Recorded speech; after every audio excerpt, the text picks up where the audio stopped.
He owns 6 days of travel rations, a compass, a simple logbook documenting recent trips based on the prices included. It suggested that we got a fair price on what we paid, and 40 feet of rope, which of course he did. From there, we worked as a team navigating the caves. Hermé used his cartography skills. Kazun attempted to remember the passageways as best he could, and Aoife turned into a snow leopard and used her sense of smell to try and tell which routes had been recently traveled by other people. As we went, Nor also began marking the passageways we took so that in case we got turned around, we would recognize where we had been before and marked a D with a dagger for the disaster detectives. We had we did actually quite well navigating. We did have one detour where we went the wrong way for a while, and then we just started smelling onkegs and was like, nope. Finn posted some meme about Hermé doing a bad job doing a survival check, and I was like, you did great! What are you talking about? I mean, considering how it could have gone, it was great. It was so good. And even that one, we figured it out before we got in any trouble. It just took us a little time. From there, we encountered a group of travelers, gnomes, dwarves, and one Dwegars? How do you say it? Yes, Dwegar. Dwegar. Along with a large crab-like mount laden with goods that they called a skitter. An older gentleman, like a grandpa figure, named Findle Dappelsprock, and a young woman who seemed to be the business of the skill of the business. Her name was Cherry. We asked them for directions getting to Magmahearth, on which there were mixed opinions in the group. There was some debate over which was the right way to go. They ended up on settling on something. They were from Gemheart, making their return trip from Abbasroot for trade purposes. We paused to discuss the location of the cities. Gemheart is closest to the surface, Stonebreaker is closer to them, Magmahearth is farther down, and Abbasroot is the deepest in the earth. We also, speaking of verticality, Verdian, near the merchant's base of operations, is located on the mountain over Luminara, and Luminara is located over Abbasroot. I love watching Michelle say things that she finds very telling, because she says them with a certain smile and a certain tone. They don't necessarily mean anything, but I feel they're meaningful. We traded information with them about disasters. We warned them about the waters and Raholi disappearing into them. They also explained that the earthquakes throughout the dregs have been becoming more frequent and more intense lately. They're a little less severe in Gemheart, which they attributed to being closer to the surface. Or maybe we did, I can't remember actually if they said that. Cities and tunnels have collapsed because of the earthquakes. New passages, like cracks in the rock, are opening, leading to new passages unexpectedly. So old maps and prior travel knowledge are becoming less useful. Because of that, as they've traveled, Cherry has been trying to map the route they're taking with the new passages and what has collapsed and what's not. Nor asked them about the gems Priya had seen during the earthquake. Findle was dismissive but kind in a real grandpa way. About silly tourists thinking they see Lunecrest everywhere. He explained that there are many other gems and even a stone that appears somewhat like Lunecrest, which we were likely to have seen. Nor called it Fool's Lunecrest, which Findle was taken with. Fool's Crest. Fool's Crest. He told Nor that real Lunecrest has a very particular sheen to it and makes a certain sound. Nor showed him Aunt Bee's Lunecrest. He examined it and tested it with a tuning fork, becoming increasingly more serious as he went, ultimately confirming in amazement that it is in fact real and larger than the pieces of Lunecrest he sees in the dregs. He said it also showed evidence of shaping, indicating that it was from within Luminara and had been shaped by a Luminara. He asked if we would sell it to him or let him form it into a magical item, which we declined.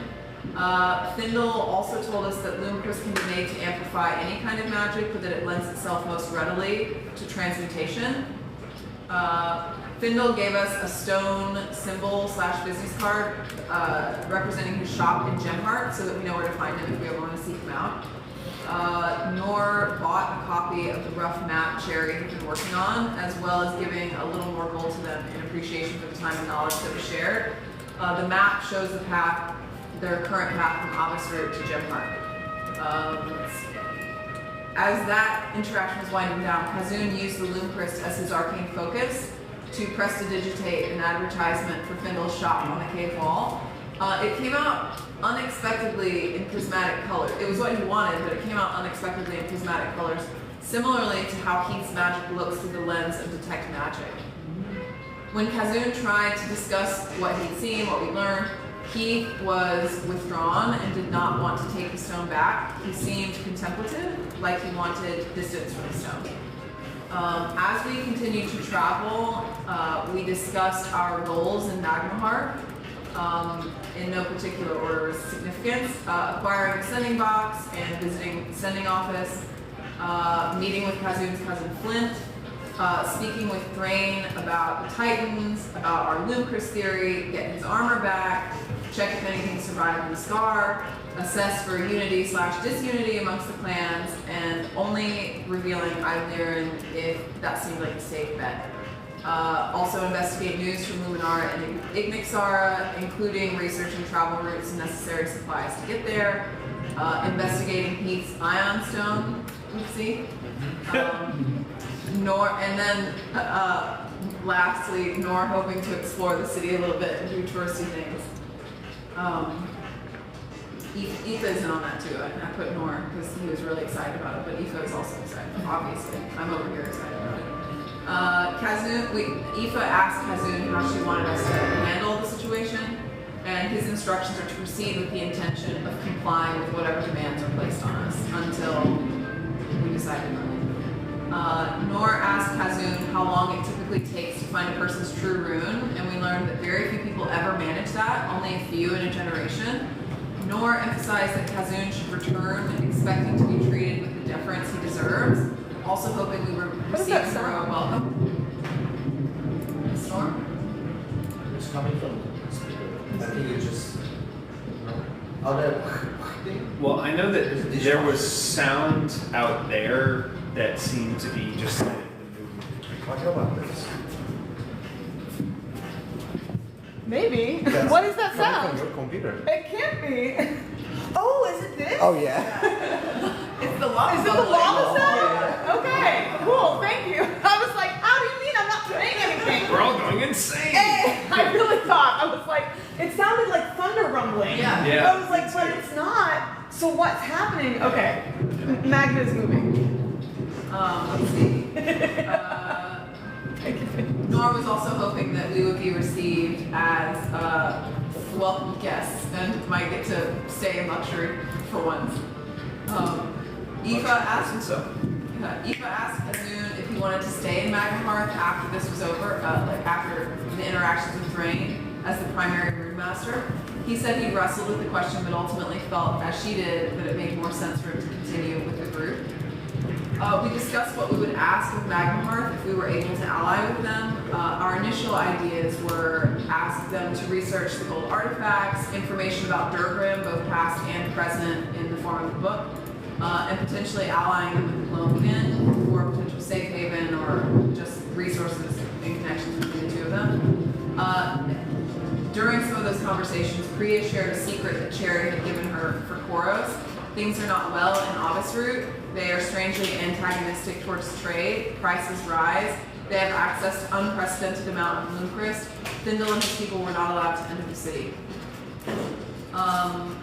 As we discussed more the connections between it seeming like Abbasroot might be a connection with Mirren the Merchant, and through him possibly the Warden, that they may all be connected.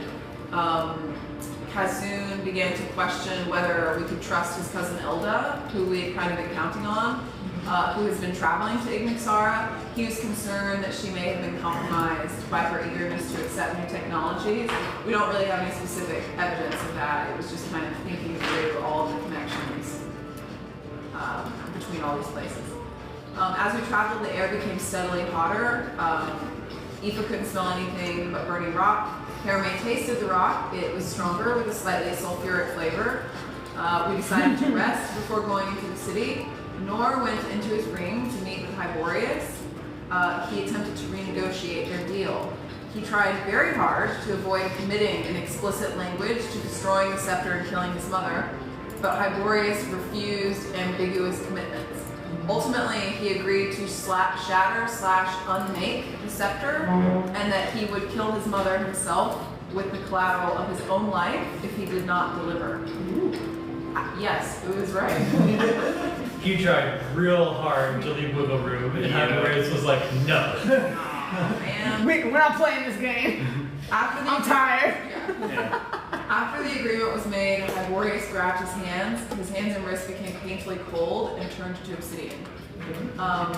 It's scratched for Yeah. Yeah. So it had been his fingers, and now it's To the wrist. to the just past the wrist. Both hands? No, I was doing the one that he gripped, Okay. Okay. So which one- he's still wearing. Grabbed his hands. Because otherwise it would have been like. Yes. Which you're still wearing your gloves over that, Correct. right? Yeah. No. Very. And I sent a gif of this. Very unbreakable curse from Harry Potter. Yes. Moment where they clasp sort of forearm to forearm, and wintry frost around the grip, and the same frozen frostbite obsidian went up to the end of where his hand had reached your arm. Definitely what I thought. He's like that. As it was happening, I was like, oh, his hand's gonna be frostbitten warm. Is that exactly how I thought? That's how it was. But you did gain a level in Warlock. Did you take that between last week? Yes. During this conversation, also worth noting, Nor admitted that he would and intended to get in Vai's way. He also tried to get more information on the other Titans. He took the tactic of suggesting that he would subjugate them to their shared will, which upset Hyborius. Hyborius rejected his offer. He claimed them as his siblings and said he did not wish to see them in bondage. And so that conversation kind of ended there. When Nor returned to camp, the confessional bubble was gone. Priya, who was supposed to be on guard duty, was asleep and did not wake up. Nor used a ray of frost to test his power, and it came to him naturally as it had before. We all then got a long rest. Towards the end of it, a group of armored individuals swept through the cave. They appeared experienced and coordinated. When they saw us, they approached in formation. Kazun recognized them as the Flameguard, and Borin, brother of Thrain, head of the Flameguard, said, "Kazun of Clan Fireforge, you and yours are summoned to the throne of Thrain." And Kazun said, "Excellent." It was very Midwest. Excellent. Yeah. Let's go. There was not a hint of like I'm concerned about what's happening right now. It was very light. Like what's the word that I use? I can't even remember, but it was great. It was so wonderful, incredible. Yes, Lex. Elda is not my cousin, she is just one of the clan elders. Yes. Okay, thank you. Thank you for that. Kathra is his sister, who you guys met. Yes. But Elda is on the Fireforge Council. Okay. And is a member of the line of Clan Fireforge. Okay. Sorry, the line of Fireforge. So I know Kazun knows, but there is of Clan Fireforge, and then there is Thrain Fireforge. You know what I'm saying? There's like the So family and the if you're a direct, from if you're a there. direct descendant of Durgrim, you have the surname Fireforge. If you're just a member of the clan who's not from that direct descendant, you're of Fireforge. Yep. So is Elda Thrain's sister, daughter?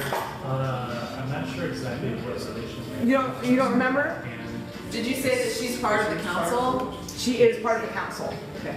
I've got it right she here. was. Hold up, I've got it. She was not. I might be speaking in. I've got it right here though, so give me 2 seconds. I might be speaking in tongues.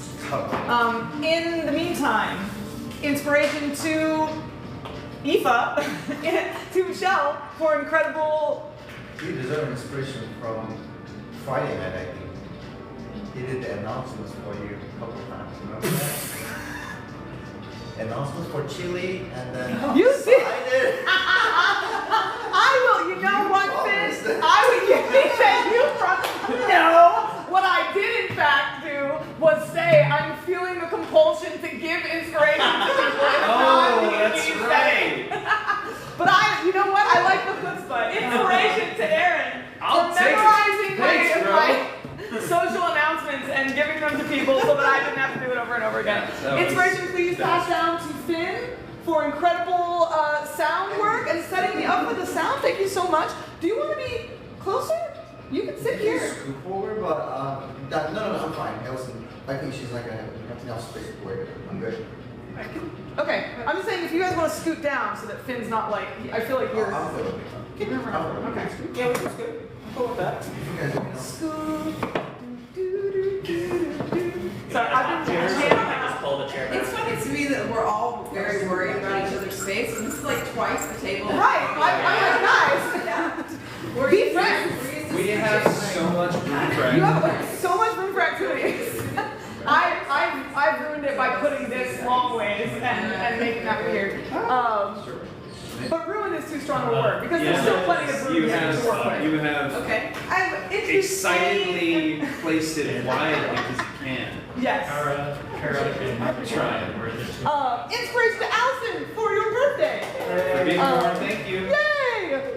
Do you have something that you want to show everyone? Yeah, so wasn't sure if we were ready for treats yet, but there are double scoop cake cupcakes with chocolate mousse on the inside, and then dairy-free cream cheese frosting on top, and some of them have the Eye of Horus on top. Cupcakes of Koros! Inspiration, thank you so Oh, much. because they have secret insides. I was gonna say. Hey! I love that so much! Koros would appreciate them. There's a little secret touch inside. They're very rich and dark. Yeah. Yes, friend? What do you think about just turning that screen on like horizontal size so they can use the space and then they can We can do that. Do you guys feel like you're? I'm okay. Yeah, I think they're okay. They have space. They have space around us. Yeah, you're good. You don't need to. You need space. Table over there. I can grab if I ever forget. Yeah. You've also got And we can do that if we need to, but I don't think it's I'm necessary. taking advantage of the space underneath the tables. Oh, there's Or space. underneath, not underneath the tables, sorry, underneath the TV. You're playing Oh, yeah. your I am happy, as Finn says, I'm happy to adjust this if that is needed or helpful to people. I saw an opportunity for once to have it set up So you in the orientation where I can press it more easily, and I was like, yes. But I'm not trying to make it more difficult for anyone else. Glorious friends, glorious. Does anyone have a good argument for why Josh should have inspiration? Because Yes. it seems like he should have inspiration. He is going to need it more than anyone else, and he's the only one who didn't get it. fantastic present for Exactly. Yes. Yeah, he brought her this Brought it pretty with you. nice. Sure. He picked the Don't ask for a justification and then side-eye justification. Listen, I fair. That's a fair point. Look, I'll take it. I feel like mine was less deserving. No, you also drove Yeah, us. exactly that's what I was gonna say. Oh yeah. Do it. That's more deserving than making an announcement. You worked all the codes to get us in the door. There we go. Buy our power source. Yeah, inspiration for carpooling Inspiration for and everything. saving the for future reference environment. Have something to do downtown. You now have the code, you get a good parking garage. Eventually, they will start enforcing our numbered parking spaces. Who knows? But for right now, Will you let us know when that is? Because we're not even we just started, people started moving. There were literally 6 of us that lived here, or had places here for a while now. Yeah. So now people are starting, hopefully to open it up, so people are actually starting to move in, but there's plenty of parking spaces. I'm guessing a lot of air. No, it's not, they cannot. Hell yes. We like that, except for the fact that this is probably very expensive. But anyway, too much for You mine. can do short term, but it's like a 3-month. Sounds like people.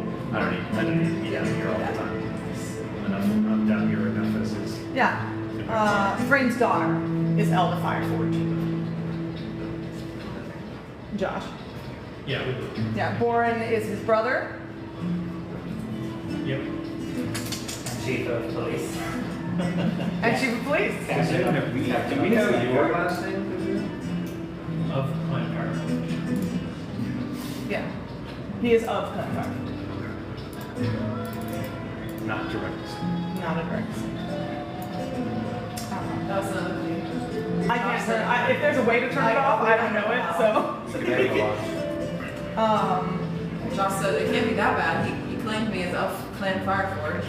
That's another optimistic tidbit. Yeah, that's what that's another optimistic. It's funny because I'm so pessimistic in real life, but I'm so optimistic. But in D&D, he's like, what if we met a friendly knowledge dragon? Yeah, we're fine. It'll be great. The knowledge dragons can't be an asshole, right? Listen, it should be so. I'm going to agree morally with you on that. Let us work to make it so. Treating it as Make it so. Make it. No. There you go, Trekkie. We were talking about doing Star Trek, a Star Trek group cosplay for That's so much fun. for Dragon Con, so everyone should come and do Star Trek group cosplay. Someone was like, I was gonna say let's do captains, but there's only one woman captain. And I was like, bold of you to assume that gender is going to stop me from doing any cosplay I want. Yeah. Also bold of you to assume that I am not going to be science core. I would love for you to like go as Picard and wear like a bald cap. Yes! Listen, I love Possibly it. not true. There are multiple women.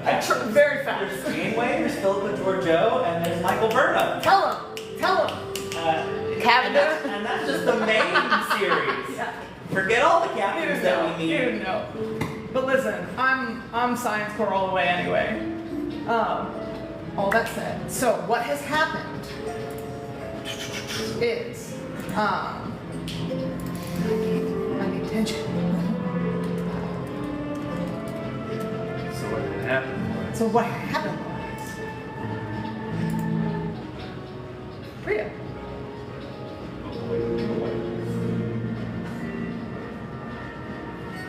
You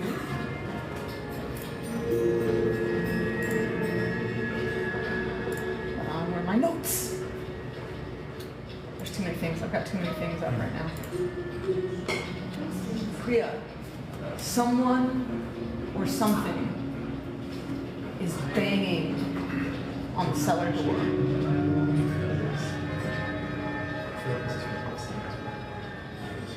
You are surrounded by darkness. It's their own music. I don't know if there's a way to You were surrounded by darkness.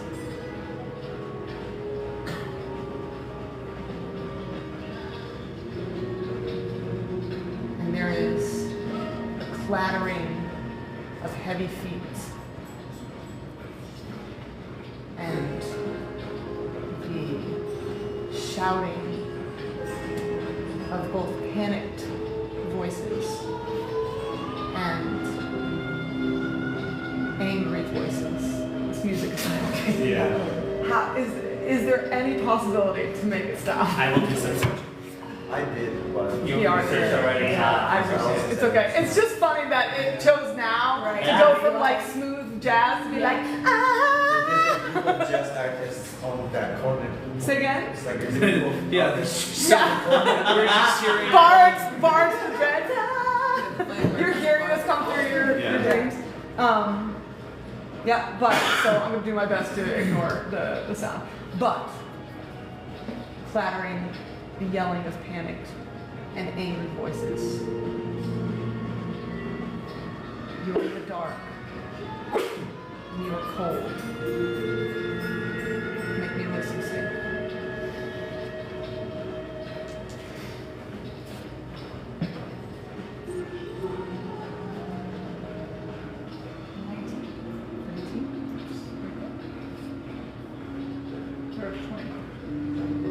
She's a wise girl.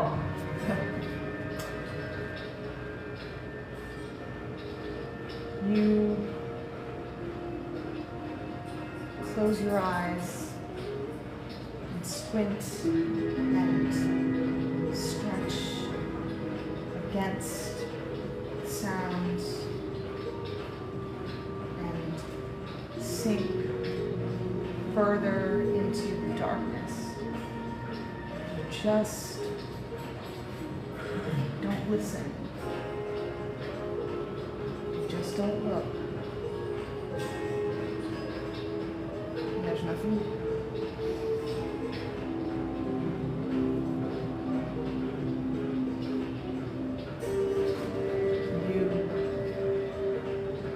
Well, we're gonna pause there real quick. Come back to the group. A group of 7, a squad of 7 of the Flameguard. Oh God! There are not actually 7 dwarves. There are gnomes and Swerfneblin and Dwergar in there. So everyone can get fucked. There are actually 2 gnomes and 4 dwarves. For the sake of simplicity, I'm going to refer to deep gnomes and gnomes as gnomes, and deep dwarves and dwarves as dwarves. And so I'll say, if I say dwarves or gnomes, that could mean either one. If you want specificity, let me know. But there are 2 gnomes and 5 dwarven folk who have stomped up to you all. I have pictures if everyone wants them. But the first, or at the front sort of the phalanx, is a sturdy built dwarf with gray hair in 2 braids in the front of his beard and 1 straight back over his head. He holds, he wears very impressive armor and holds a mighty hammer that looks like it should be too large for him to carry, and is the one who comes and sets his hammer down with an extremely heavy thud onto the molten rock, scanning over you all, his eyes landing on Kazun, and says, Kazun, Clan Fireforge, you and yours are summoned to the seat of Threading. And Kazun says, great! And stands. What do you all do? Is Priya up and moving? As if you, well, I was asking to see if you all just get up and start packing, but if you get up and start packing, you notice that Priya does not stir. And no matter how you try to gently wake her, she is locked in a deep sleep. There doesn't seem to be any magic coming off her.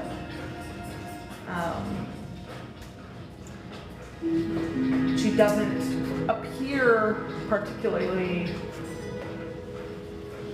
upset, or like she doesn't seem to be like, she's not like twitching or locked. She just seems too deeply asleep to wake. How would I choose detect thoughts?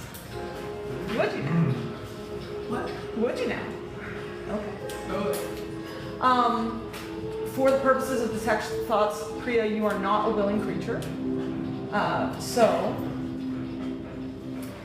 you, Aoife, go ahead and mark it off for me, but you receive no skim surface thoughts as you usually would from an awake creature, which isn't necessarily a sign of anything untoward, because all of her thoughts right now are subconscious, sleeping as she is. So you will have to press further if you want to. I shall try. Stephen. She has a save against that. Wisdom. Yeah. So that is wisdom 16. Well, the roll is 16. That's plus Yeah. 8.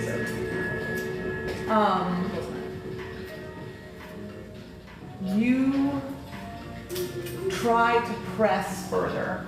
So the surface you get is just sort of like a calm, dark void, like stepping into a still, lightless room. And you try to press further into that void, and you hit a stone wall. Make me an insight check. Well, that's just great, isn't it? The heaviest one of us in fucking full armor is fucking unconscious. You could be worried about our safety, you know. I am at the moment. Do we need to stall, or should we request the Flameguard's assistance in moving her? Well, if they're willing to carry her, sure. 26 inside. 26. This being, it's an insight check and not an investigation check, because this is not a real thing you are encountering, but you are very used to encountering mental sensations that you interpret from a deeper level than just like reading a book. Yeah. And you get a sense, the sense that you get when you try to push further and get nowhere gives you like the fleeting sensation or lingering feeling of like not just a wall, but something smooth and polished and cool, like marble. And a sense of thickness and sturdiness to it. You know when you like knock on a wall and you're like, this wall is 2 feet, Yeah. it's 2 feet thick. Yeah. And then you knock on a wall and you're like, this wall could go on for forever. Like, or this wall is like, I could break through this wall with my hand. You get a sense of sturdiness, of establishment to this. And you are not able to reach into the thoughts. At least not now. You don't really have a stretcher to carry her. Sure, yeah, if you want to carry her like that, we could. Still have to lift her. Might be difficult to navigate through here as an animal. Yeah. Well, I mean, It's like a pack. Dude, maybe they have a stretcher. Oi, Unless you didn't like turn in all this crap. Yeah, they have set up sort of just like a stayed in their phalanx formation, and have set up and just fallen into a stance and are waiting for you as you all pack. none of you would happen to have like a stretcher or something we could carry our friend? She seems to be having the best sleep of her life or something like she that. seems unwell, is what he means. Sure, she looks like she's breathing peacefully to me. Yeah, everyone who is well She is looks like- unresponsive to She looks like she's situation. breathing. I mean, she looks like she's breathing peacefully, but Heath, I mean, first of all, Heath isn't stupid. Secondly, you are you are literally like a medic. Yeah. It's not normal. You would not project goodness onto not being able to wake someone from a deep slumber. True. I assumed he's just making light because he's uncomfortable. Is that true, or does he actually think he's fine? I mean, it doesn't look like there's anything medically wrong with her. Sometimes people are just hard to wake up. She's the one with the highest perception of all of us. Heath definitely has enough medical knowledge to know that is not what's going on. You said that it doesn't appear like there's anything magical. Is that just visually, or like if I cast a detect magic? Because that's what You can cast a detect magic on it. Yeah. I was just giving you that it didn't seem like there was anything magical at play. Has this happened before? I can't remember. Yes. it has, but she usually wakes up Oh, okay. paralyzed. Oh, yeah. It's She's been been longer and difficult. longer. Yes. Yeah, it's been getting worse. Yeah, I would. I think that's one Okay. reason why Heath would So think. then, retroactively, well, the last time she just sort of woke up on her own. She was fine-ish, I guess. I mean, I'll pull out the quarterstaff that I never use, and I'll just poke her a little bit. Yeah, I was trying to indicate that you guys have already done things like that. Okay. Like you've attempted to like shake her awake and wake her up. Maybe even splash some water on her face, like done the normal things you would do. Electricity. That might be a little step too far.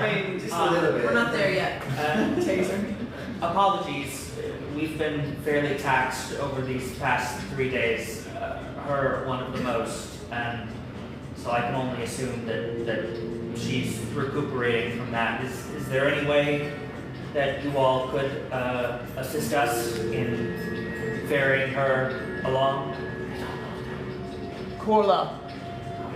Borin speaks over his shoulder toward one of the female dwarves, and she steps forward. She has like very. I'm gonna start drawing pictures. Sneeze. Boys are on the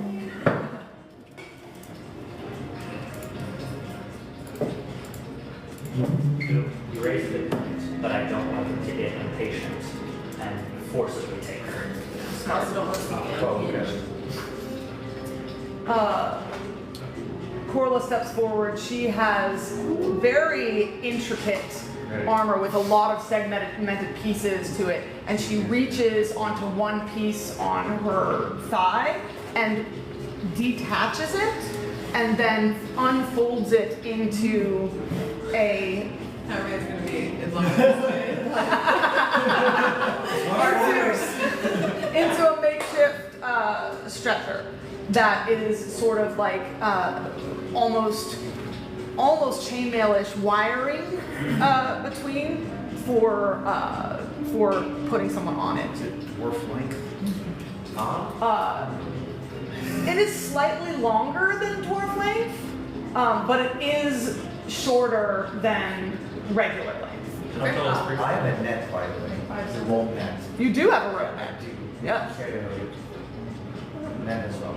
Well, that should I work. would accept their hospitality. Yeah, it would be sort of like her legs would be A little hanging off slightly, but definitely doable. All right. Well, And she steps forward and places it down. Hannah, you So take a side, I'll get the other, and we'll, Thank you so much for your assistance. I'll take the head side. We wouldn't want to bang her over one thing, clunk on the floor.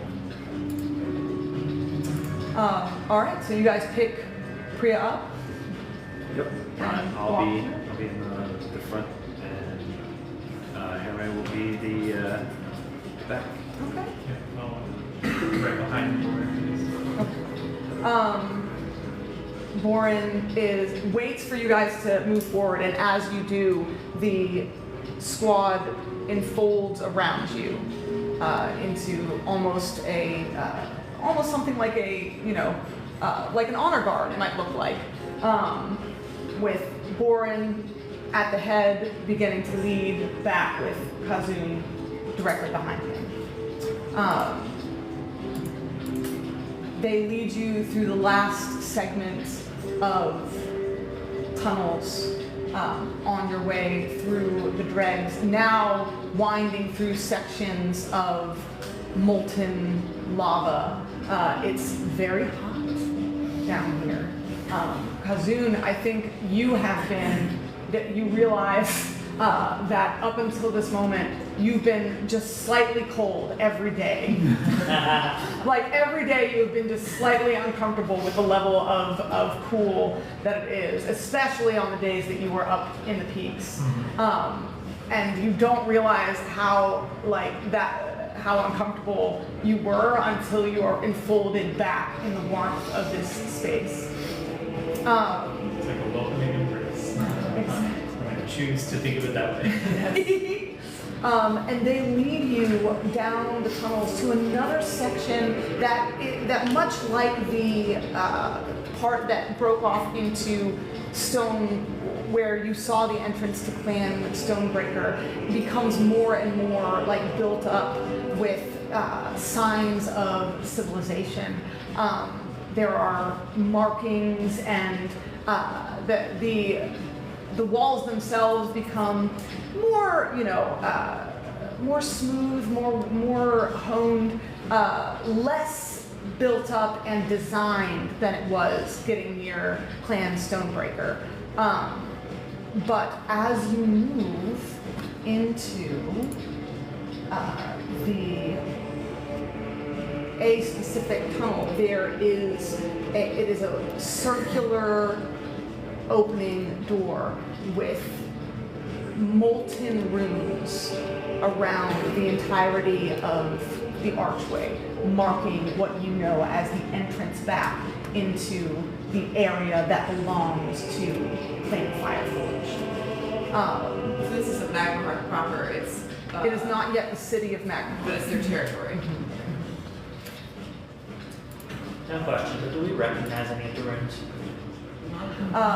Make me a... Yeah, I would definitely be giving them another look now. Yeah, now, fresh eyes, I feel that. Give me a second to pull my chambers. Nice!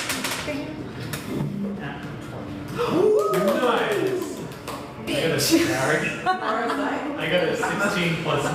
Back, baby. 16 plus 9. Got my powers back. We approach the city. Yeah, got my powers and we're close to civilization. I feel my power returning. I feel luxury. I'm in my element. There's a feather bed. There's a soft pillow. Hold on. It never was Hyborius that took his power away. He just lost his power because we were in the middle of fucking nowhere for too long. The environment got too austere, and he was like, I don't have the power anymore. And Boris was like, well, he looks nervous. We can renegotiate. We'll negotiate while he's weak. Scrabbling it. Take advantage of the vulnerability. Question. Yes. Nor, does it get noticeably warmer for you as we approach the city, or That's a great how is that? That is a good question. I technically have an aura of cold at all times. Like, Has the aura of cold Is not that been there? you? No, it came about not this most recent level, but the level before. We're gonna say it's you now. Okay, cool. Or at least I will double it check. is new to a degree that your companions can now notice. Right. Before you may have noticed, like I'm colder now constantly, but now Priya was, that's the thing, is like you're the most perceptive of everyone, and I was like, Priya would have noticed, but she's asleep. I don't know, anybody, you might have noticed, Aoife, say again? I was to say Aoife's one lower. Yeah, you may have noticed, as you guys were all packing up, a sort of a halo of frost around Nor's, what is the word for the bedroll? Thank you. My brain was giving me bed, but not roll. I was like, what is it? Help me. I believe I'm mixing mechanics with flavor that you and I had talked about. Yes. Because, you begin to take on characteristics of your patron's kind, resistance to damage type, which was cold. And I believe that you and I talked about Having an aura of cold. Having an aura Exactly. of cold. So, Yes. okay. Yeah, no, you're great. Cool. I think that is a good way to flavor-wise express a new the mechanics. Sure. Okay. Could it be almost like the stronger that he gets, the colder the aura, or the wider the cold aura is? It's not so much the stronger he gets. So. The more fucked he is. Happy February exists. But all of you, I think, would notice. You notice that, but all of you, I think, would notice specifically as you move down and it gets. It's sort of like when it's so hot and you move by a fan and you're like, oh, thank God. Where is that sort of cool coming from? Right? Like, where's the draft? Like, when you get closer to Nor, it is cooler. It is significantly cooler. There is an aspect of cold coming off of him. It's only like if you're right next to him, but it's very noticeable. specifically in a way that was new? Yes. Yeah, I mean, it could be that, I mean, anyone who's noticing this could be like, this could have been a thing before, and I'm just now noticing it because it's so hot. Yeah. But it definitely, like, is a new thing that you are noticing for the first time, that Nora's giving off an aura of cold. You asked that question. Was that because you wanted to say something about it or interact with it in some way? No, I was curious. Okay. I was looking something up. Oh, that was it. Greystone. Nat 20 on the runes. That's what it was. For the runes. I did 25, so. Okay. Give me 1 moment.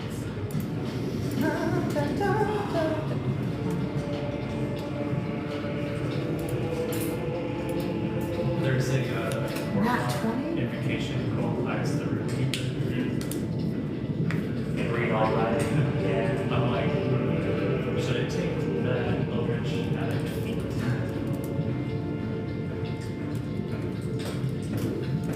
All right. This is how we're gonna deal with that. What did you get, Kazun? 25. Lovely. Kazun, it had never crossed your mind to look too closely into these before. But now as you are, because you had never left Clan Fireforge before this, right? And you were on your way out, not coming in to look, and you were in a hurry. So you weren't, you did not stop to study them at the time. But as you do take the time to give them your real attention, you don't recognize any of these runes.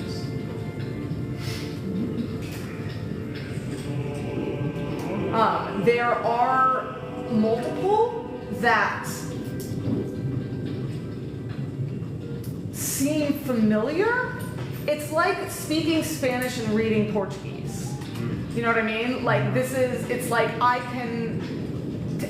like there are runes that look like runes you know, that seem like they might have been extrapolated from them. Runes like Algids and Thursas, giving you the impression of those.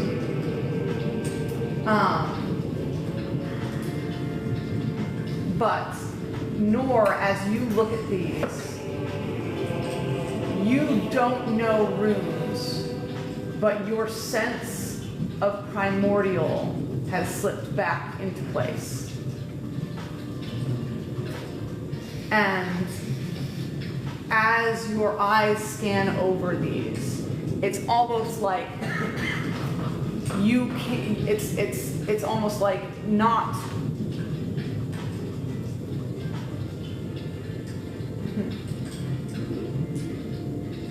being able to read them individually, but getting a sense of holistic meaning back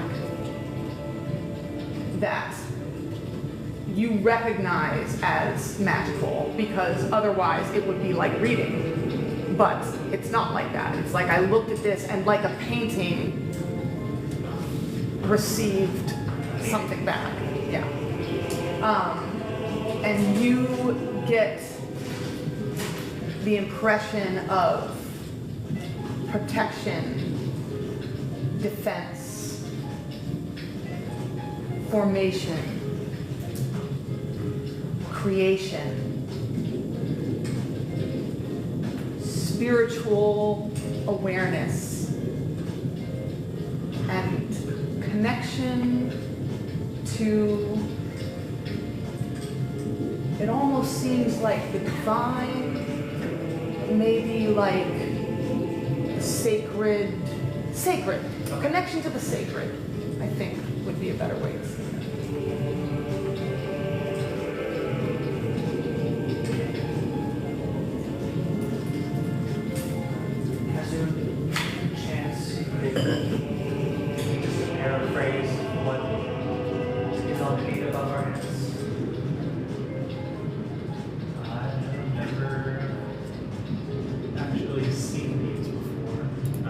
traveled through here twice. Once before I was a student in the room hall, once when I was fleeing.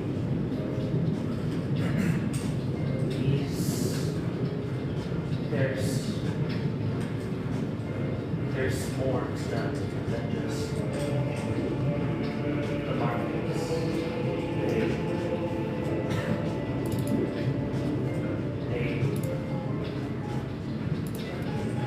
There's an intention being broadcast that it's difficult to explain. We'll talk later, but They appear to be similar to the runes that we've been studying, but is it possible slightly off. they're older? That's what I imagine. And actually, I wouldn't be surprised if this was some sort of particular spell on our territory. I sense that some sort of blessing, almost some demarcation of dedicated space. Because that led to Flameguard's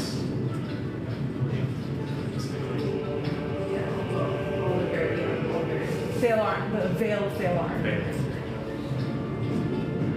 There's protection and defense is what you would expect from a ward, but there's aspects of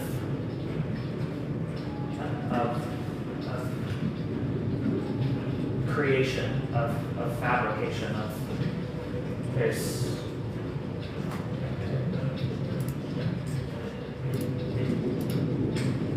it seems almost as if we're crossing into hallowed territory in a way. Can I nudge Tyler?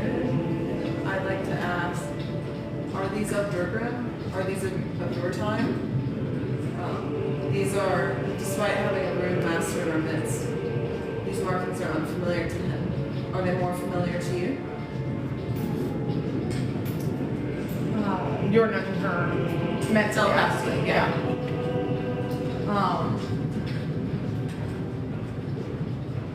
You have her in your pack? Yes. She says, I cannot see of what you see. I would take a second if I could, just to kind of draw them.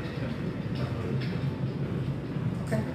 I'll just tell her that we're marking them down for later, and when we're in safety, if you're willing for them to converse about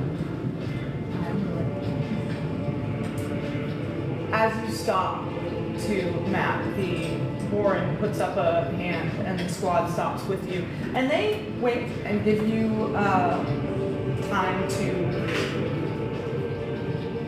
map the runes. And after you finish and indicate that you are ready to move forward, Borin holds out a gauntleted hand and says, that doesn't belong to you. It does.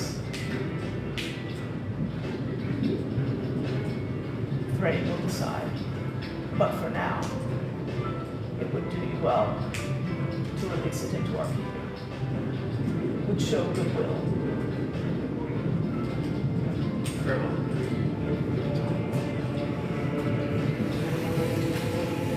Dolana, you're going with. Yeah. I say out loud, Dolana, you'll be with Borin for. Actually, before. Oh no. Nope. What? No, I was considering having her manifest, but. Oh well, no, she stayed. There's no. She doesn't expire, so yeah, I'll go ahead and have her manifest before I hand it over, so she can walk beside us. They all straighten and look surprised with wonder.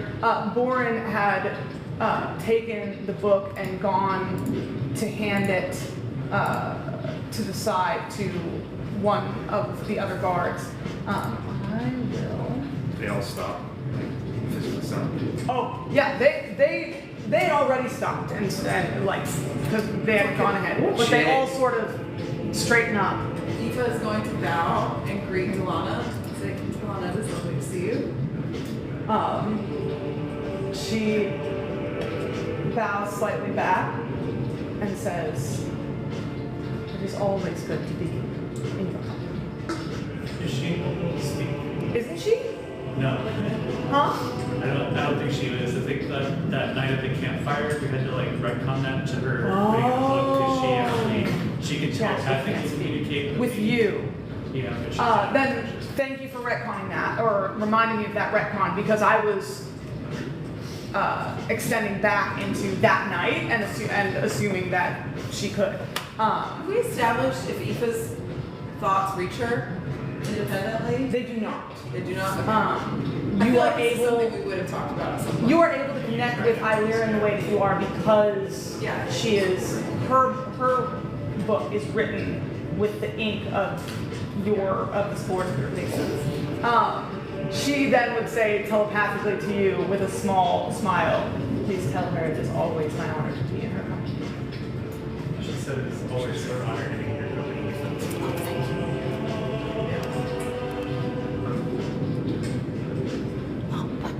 Give me a second, guys. Now I see why y'all struggle. I thought y'all would just be dramatic. I was like, that was harder than it should have been. The Dwergar that stepped forward to take the book, seeing Dolana almost drops it and then like cinches back up. Borin, after taking a moment to compose himself, bows deeply to the ethereal form of Dolana. I think it's the first time I've seen a book fucking person. Jesus. I'll step around the dwarf that was in the way and just keep walking. Great. I'm going to send you guys a third picture. This is the Durgar. I'm going to send a name with each of them just so that we have the names next to each of them, even if you guys haven't necessarily met them yet. Yes, the one that almost dropped the book.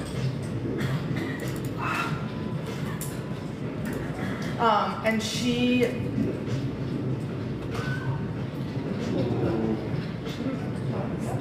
glares She looks like a at monk. you as you say that and move forward and snatches your arm with a powerful hand. She's shorter than you, right? She is shorter, yeah, significantly. Watch it, short stuff. Punched people for less than this. And people have died for less than what you just said. You're lucky that my, hands are occupied. Anyway, stop fucking staring. Yeah, fucking books awakened or You whatever. do not know of what you speak. You do not know the losses that you speak around. Yeah, the whole. If you did, there's no possibility you could be speaking with such disrespect and disregard. I'll probably interrupt and then take it, and like Priya's hands down and then go, sorry for the language. We've been traveling in this such a small area for a couple of days, so we're kind of stressed out. I'm sorry for the language. Make me a What it's persuasion worth, check. Delana is fairly nonchalant about he's she always she knows me. Oh yeah, like Dolana is. I don't know. Dolana is, but he's making light of this book, which is the only awakened book you have anymore. So it is a point of very poignant and very recent grief. Just wait until we pull out For our your beer. people. What'd you get for That was not 15? Just to be clear. That was scary. Oh, Anime. She regards you and takes in what you're saying, and then Borin raises a hand and says, Doctor, this is beneath you. And she sort of scowls and steps back and lets you go a little bit more roughly than. I tell him what to get. Like this time. I send it back. And you take the front? Smart one. Smart. Much Separate them. Not much is beneath you, mate. Is that Heath back there grumbling? He said, I don't know if you heard him, but he said, not much is beneath you. I think it's perfect that like us at the front just heard like mumble mumble mumble. Yeah, everyone, we're having to contend with two different sources of music, and it's the acoustics are big in here, so please try to speak a little bit louder than you might usually. I yell all the time. Project! It is immersive though because it's probably loud where we are. It really is. It's actually so perfect acoustically. I love it.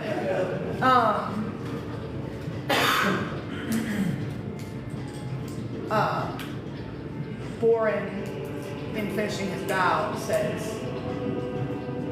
"It's a great honor and relief to see your visage again, even in such a form, Master. Actually, put this down. Where'd I put it? Hold up, friends. Yes, I did. I have so. My problem is, I keep good notes, but I have so many notes that I'm like, okay, but where is it? There is a term for a rune master after they have passed. Venerated.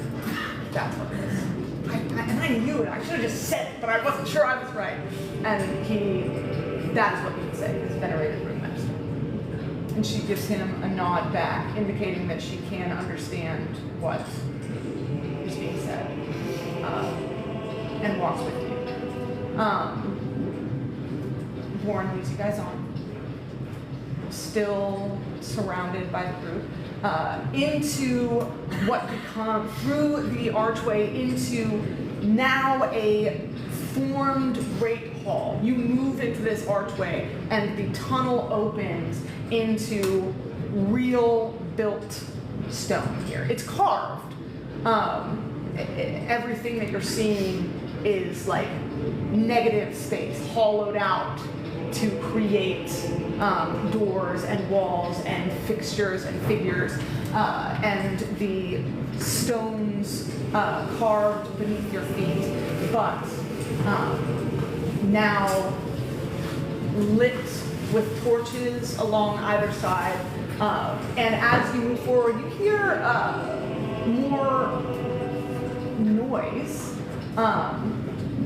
And you pass several off-branching tunnels that you, Kazun, would recognize. One of these is the tunnel that leads to the city of Great Stone Hollow, and other off-branching cities that aren't the major city of Magmahearth. There are, set up and around, a few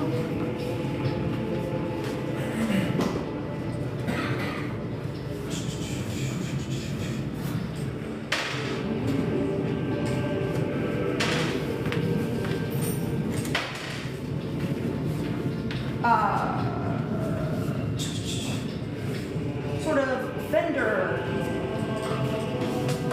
and trade areas, tents. They seem set up to be, they're pretty settled.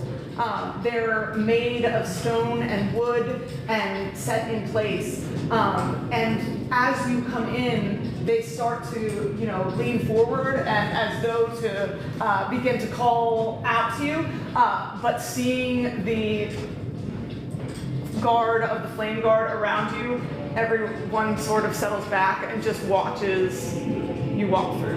Is it just us?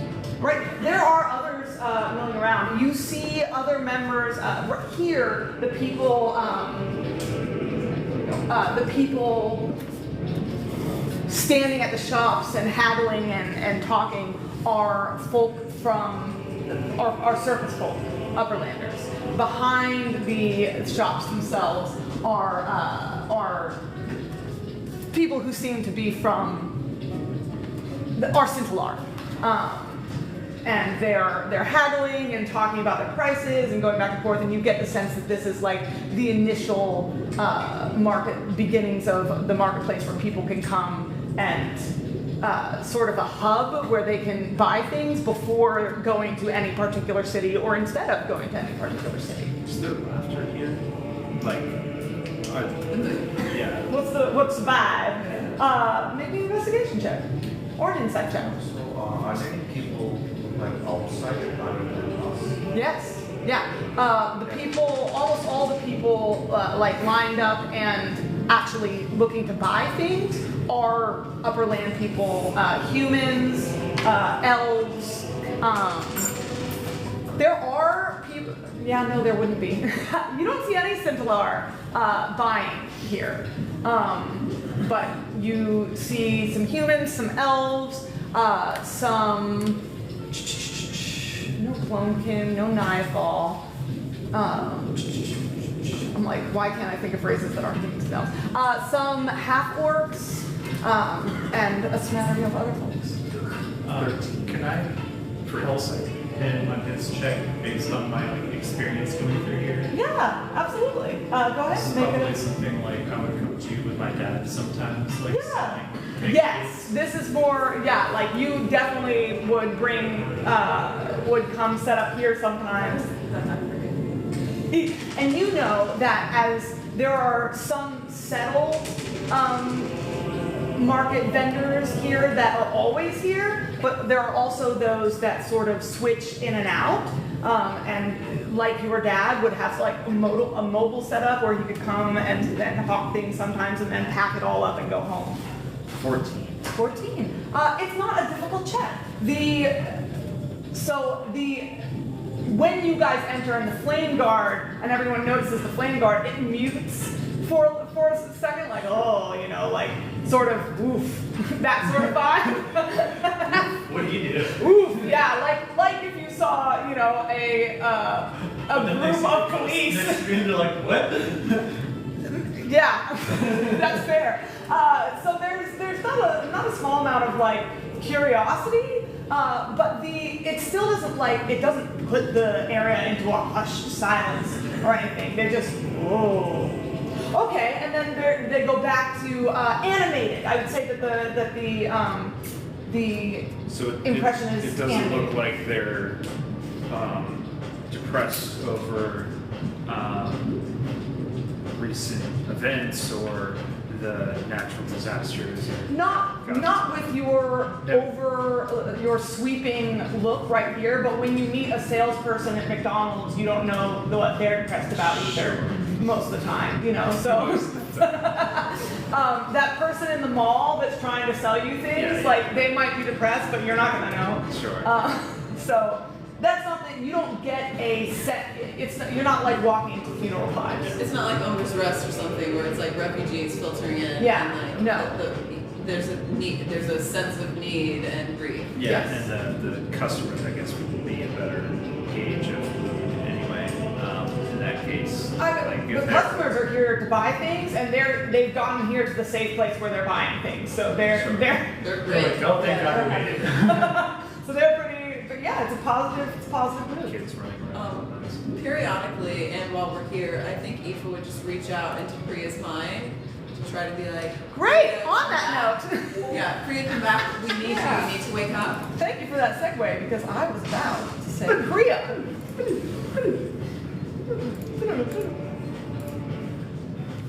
I think Aoife would try.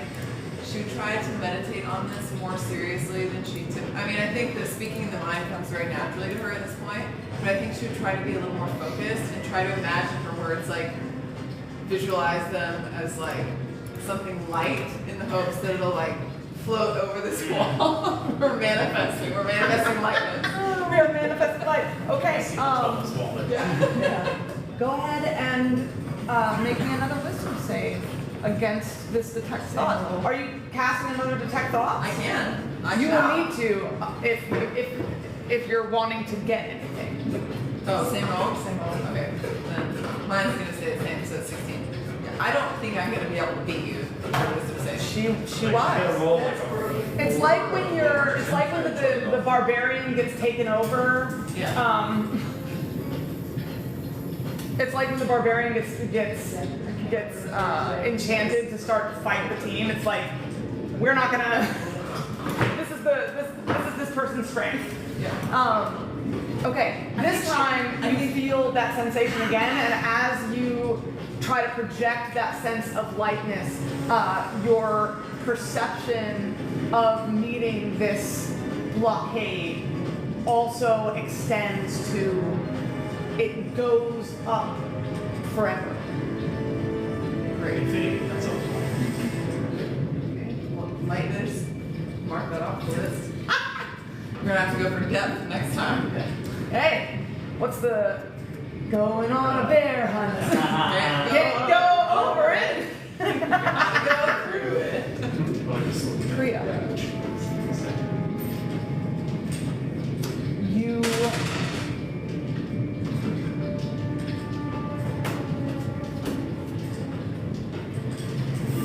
fold yourself into the darkness, and there, in the manner of a dream, things become insubstantial, with less of a sense of place and more a sense of scenes and movement. You are looking at Nor, and he is looking at you. He is turning to you on the road and saying, Priya, why didn't Simzimian ask you about Testa? Aren't you from there? And you are sitting in an inn and hearing Keith's voice go, Priya's magic is all icy and whatnot. So, what's up with that?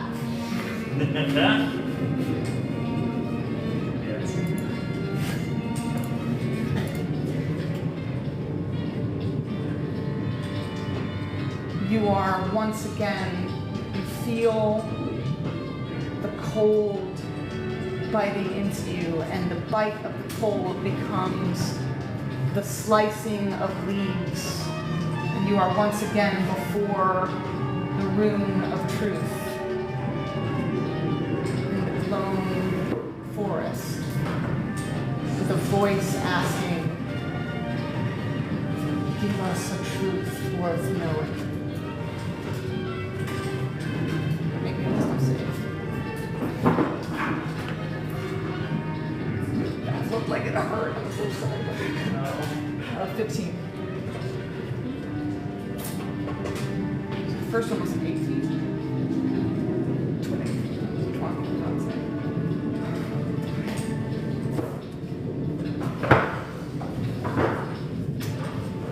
Priya, what is your spell save DC?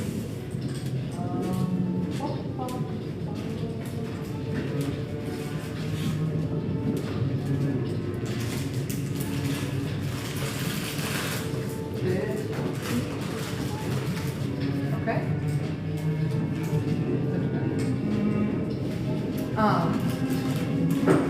You once again hear that voice from the gloam asking for a truth worth knowing, asking you for a truth deeper than the one that you offered.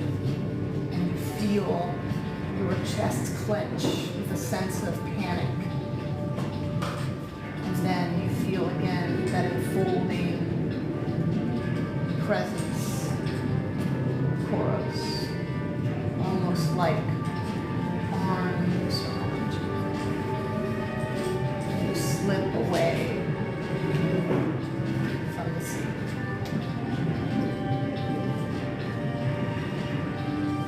Back with our group. I'm still sleeping. I don't think it'll make any difference, but I think Evo would be periodically trying to shake her and just doing whatever she can think of to rouse her. Grabbing Nora's hand and being like, your hand is cold. Shocker. You really calmed down there, didn't you? No, she isn't really stirred. Her mind is blocked. You did a detect magic, Kazun? Yeah.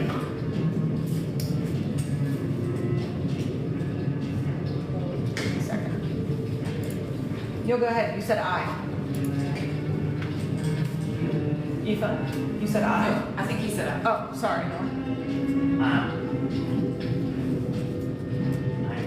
don't want to do it because it would hurt her, I believe, but I think I could attempt to strike into her mind.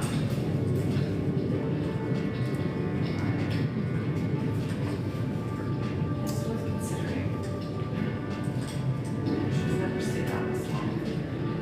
Make me an Arcana check with your detect magic.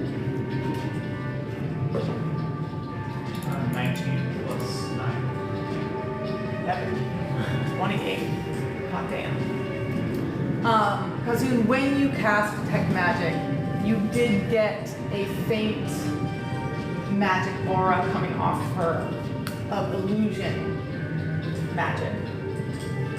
And also, with that 28, I will give you that it had a sense of divine magic.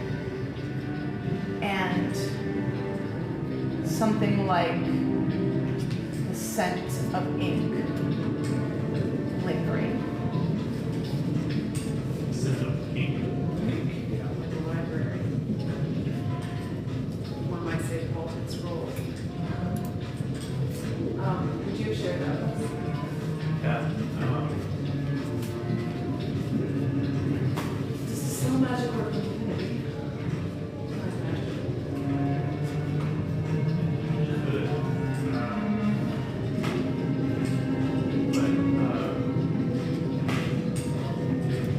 Would I know the dream spell? Would that be? Would I know what small magic that is? I can't remember if that's enchantment or illusion. It is illusion. Because you, Josh, knew and Kazun is smart and well versed in magic, I will answer you that it is illusion.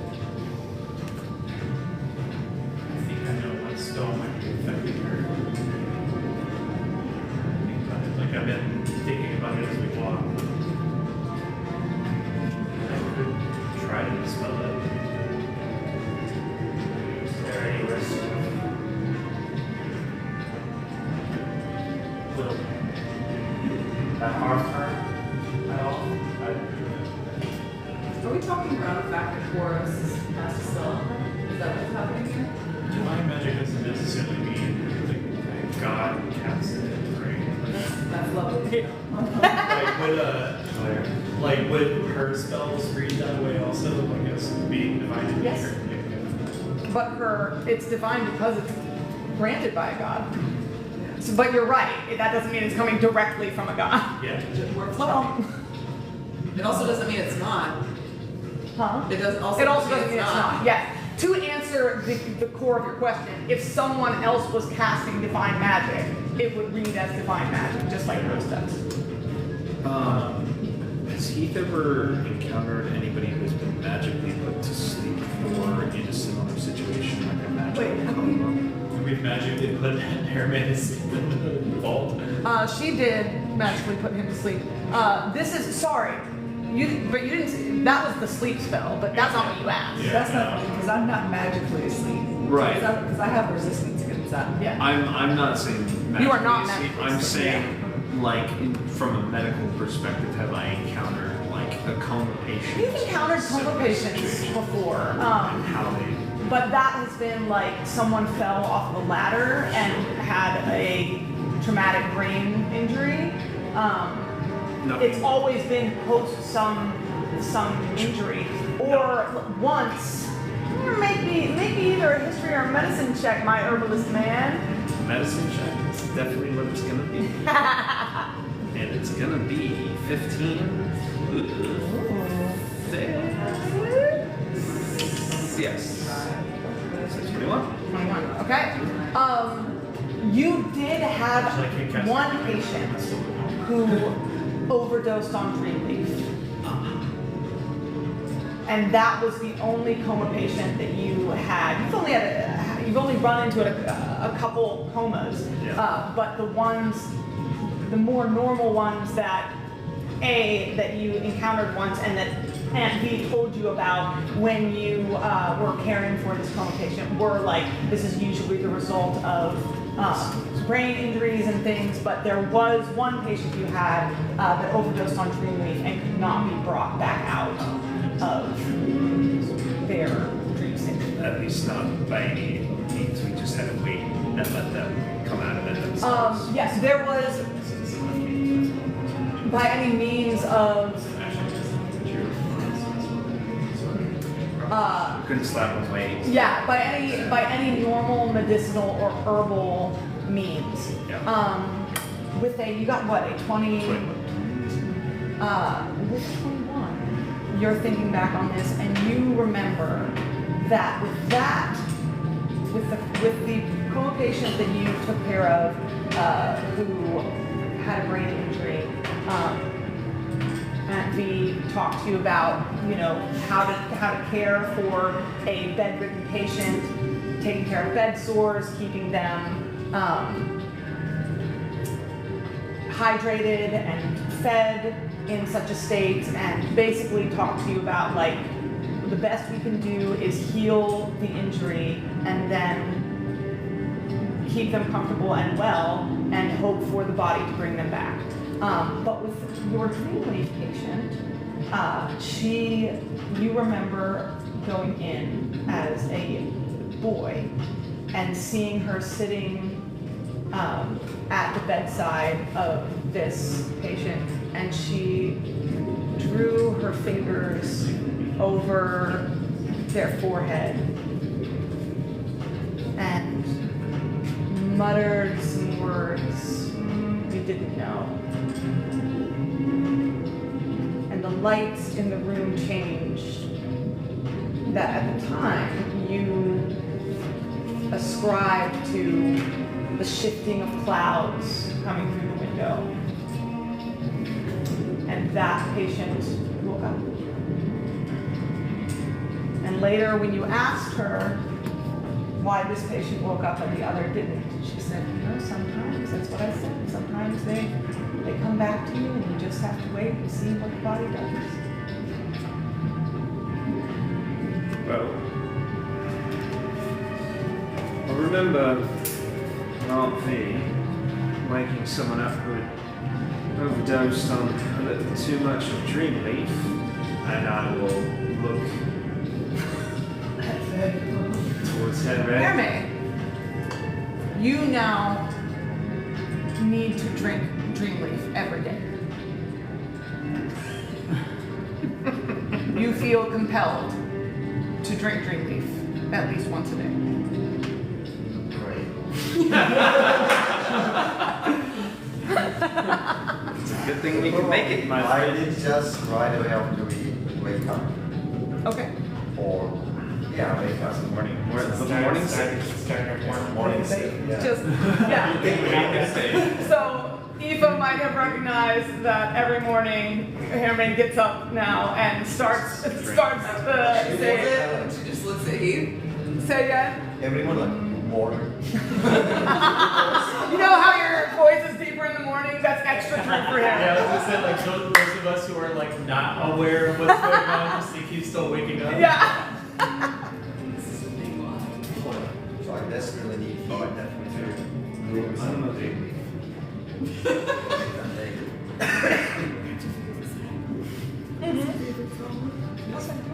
Wait, so Go pick. Anyway, look, if she's truly stuck in a dream, magically induced, we could try and spell in it, but otherwise, it's just like we've seen before, we wait until she wakes up. One of the two.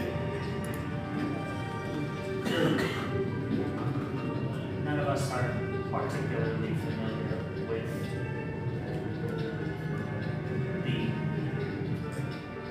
devotees of Koros, is there a small shrine or anyone who would practice here in Magmahearth that you could consult to see if this is something that happens sometimes? I think dispelling is probably our best initial option.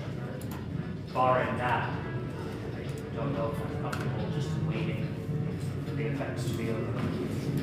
Well, if they're going to continue to get worse like this, then no. I don't think Chorus is popular now. Yeah, big no. Yeah, no. Don't really have. They don't really serve gods at all. Yeah. They. We know of them, but like we worship our ancestors.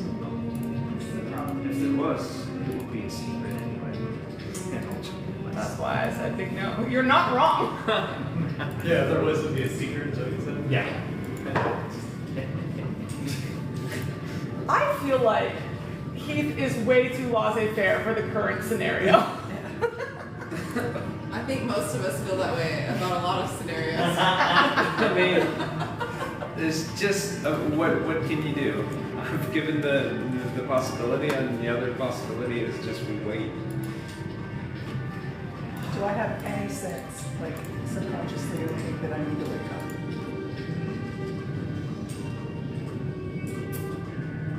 No. You don't. You've been making your wisdom saves. You are not having a bad time. Yeah, it's you are swept up in the vibe, swept up in the drift and the flow of this dream. And it's one of those scenarios where you don't really recognize you're sleeping or dreaming. You're just in it and experiencing it. So there isn't a conscious sense of like, I'm dreaming and I need to wake up and this is bad.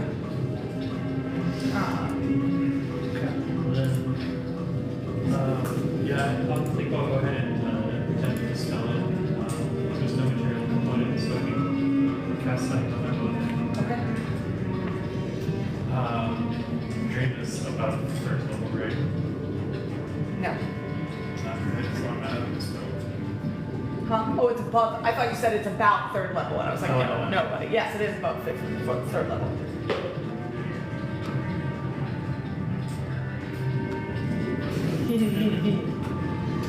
With the words that he's muttering, can I try and recall if those words seem familiar to me? Ooh, you can make me a history check at disadvantage. Speak. This is going to be whatever it is. There's your Flameguard. Folks, what's up? 3. Yeah, it's you as a child didn't know what she was saying, Sure. and So you can't and it's a register. long back memory. So it's like you're sitting there and you're like, oh, I don't know, man. I don't know what it is. Sounded Kind of like familiar. What did you roll? Let's focus here. Okay, so that would be 14. Fourth level. You send your magic out over Priya. And it just slides off like water on a marble surface.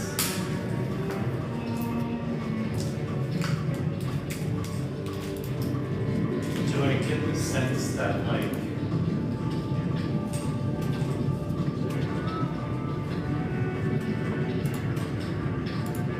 whatever is there is like particularly like strong, like when I'm trying to dispel like the stuff like the Song of the Deep, for example, like it's like You did not get the same rebuffing sensation that you got from the Song of the Deep. It just felt like your spell wasn't strong enough.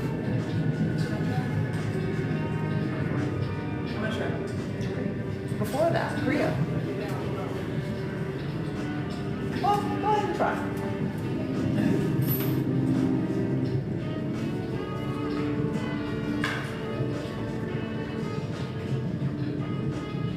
I'm gonna say that what has happened is you guys have gotten up here. Hey, all right. You guys have gotten up here to the end of this hall, walked through, and the chatter of the marketplace has sort of resumed behind you. There is in front of you a solid stone wall, and a carved statue of a solidly built dwarven man with a double-handed hammer in front of him. Very stylized. You would know this to be a statue of Durgrim. I'll actually tell that to Ethan as we get because she's probably curious about that. Yeah, big, beautiful, curly beard, long hair in the back, very noble expression, very strong. I would like to try to note if he's wearing any clothing items, accessories, anything that might look familiar, or if he has any like runic adornment or anything like that. Maybe an investigation check, but as you do that, so I'm saying that I'm going to say that you guys sort of moved up here and paused, and this is when you're casting these spells onto Priya, and have just asked the Flameguard for a moment. Yeah. So they give you your moment. Priya, these scenes are coming faster and faster. You are moving through moments in your memories.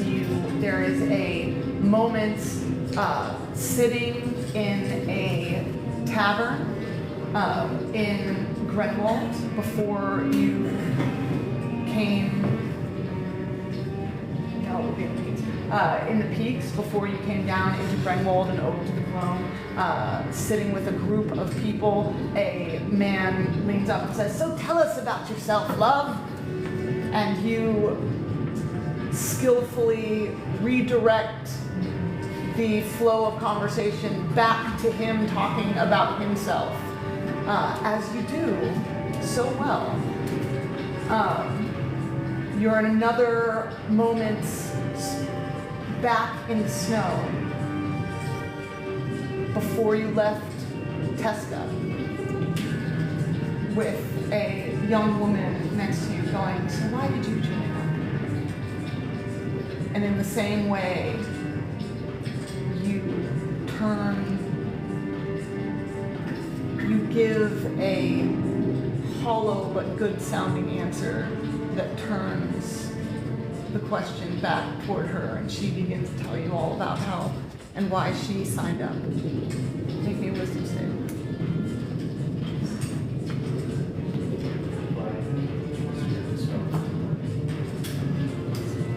That's not being confirmed.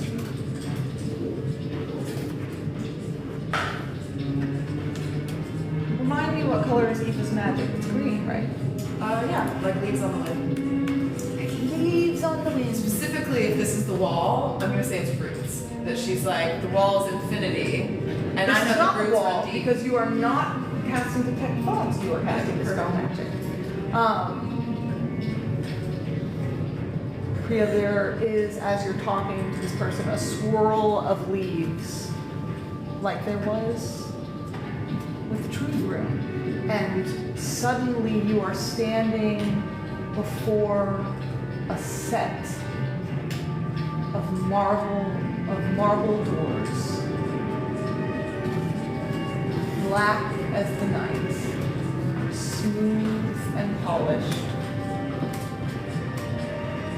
that you remember once being brought through, and they open,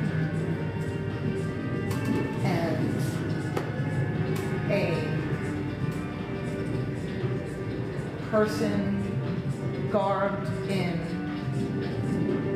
the vestments of a cleric Koros stands hooded before you, and as the leaves swirl around you, she looks up, and it is you. Your face, except instead it's your beautiful golden hair and your dainty pointed ears and your form, and it feels like you, but as she looks up, in the whole of her face is one giant golden eye. And you wake up. Stretcher, am I on the ground or am I being carried still? You're being carried. Did her eyes like do like REM stuff just before she woke? Was there any any physical that I was That you were dreaming? or that I was beginning to? Yeah, awake basically. Because Heath would have been, despite the laissez-faire, he would have been like monitoring vitals and all that stuff, just making sure that, you know, as long as she's breathing, she's okay, and that if anything changed, Yeah. we weren't. The longer she stayed asleep, the more signs of REM sleep dreaming you saw. She didn't get to a point where like she was physically reacting, but she definitely seemed more agitated. Right up to the point where Aoife cast magic on her, and you felt something, Aoife, like instead of water sliding off of marble, something, water washing something away. And she awakens on the stretcher. Try to sit up on the stretcher. I think Aoife would hold out a hand, just like, Not in Sleep of Beauty. Where am I? What's going on? Why am I here? you've been asleep, you were hard to awaken. The Flameguard found us. We've been traveling to the city. We've been carrying you on a stretcher for insert number of hours here. And It's been a couple of checking in with you hours. periodically. Look at that, guys. That's so fucking cool. You were finally able to dispel what magic you can sleep. Kazun can certainly sleep to better night. I'm gonna pick up one of her legs. Can you feel this? And drop it. Alright, sorry. You do what? My hand goes up and he's nice. Ah, she's back. Wait, hold on. Con save? Okay, I don't drop you. Nice. I looked at Dagna to see if she smiles when she hits Heath.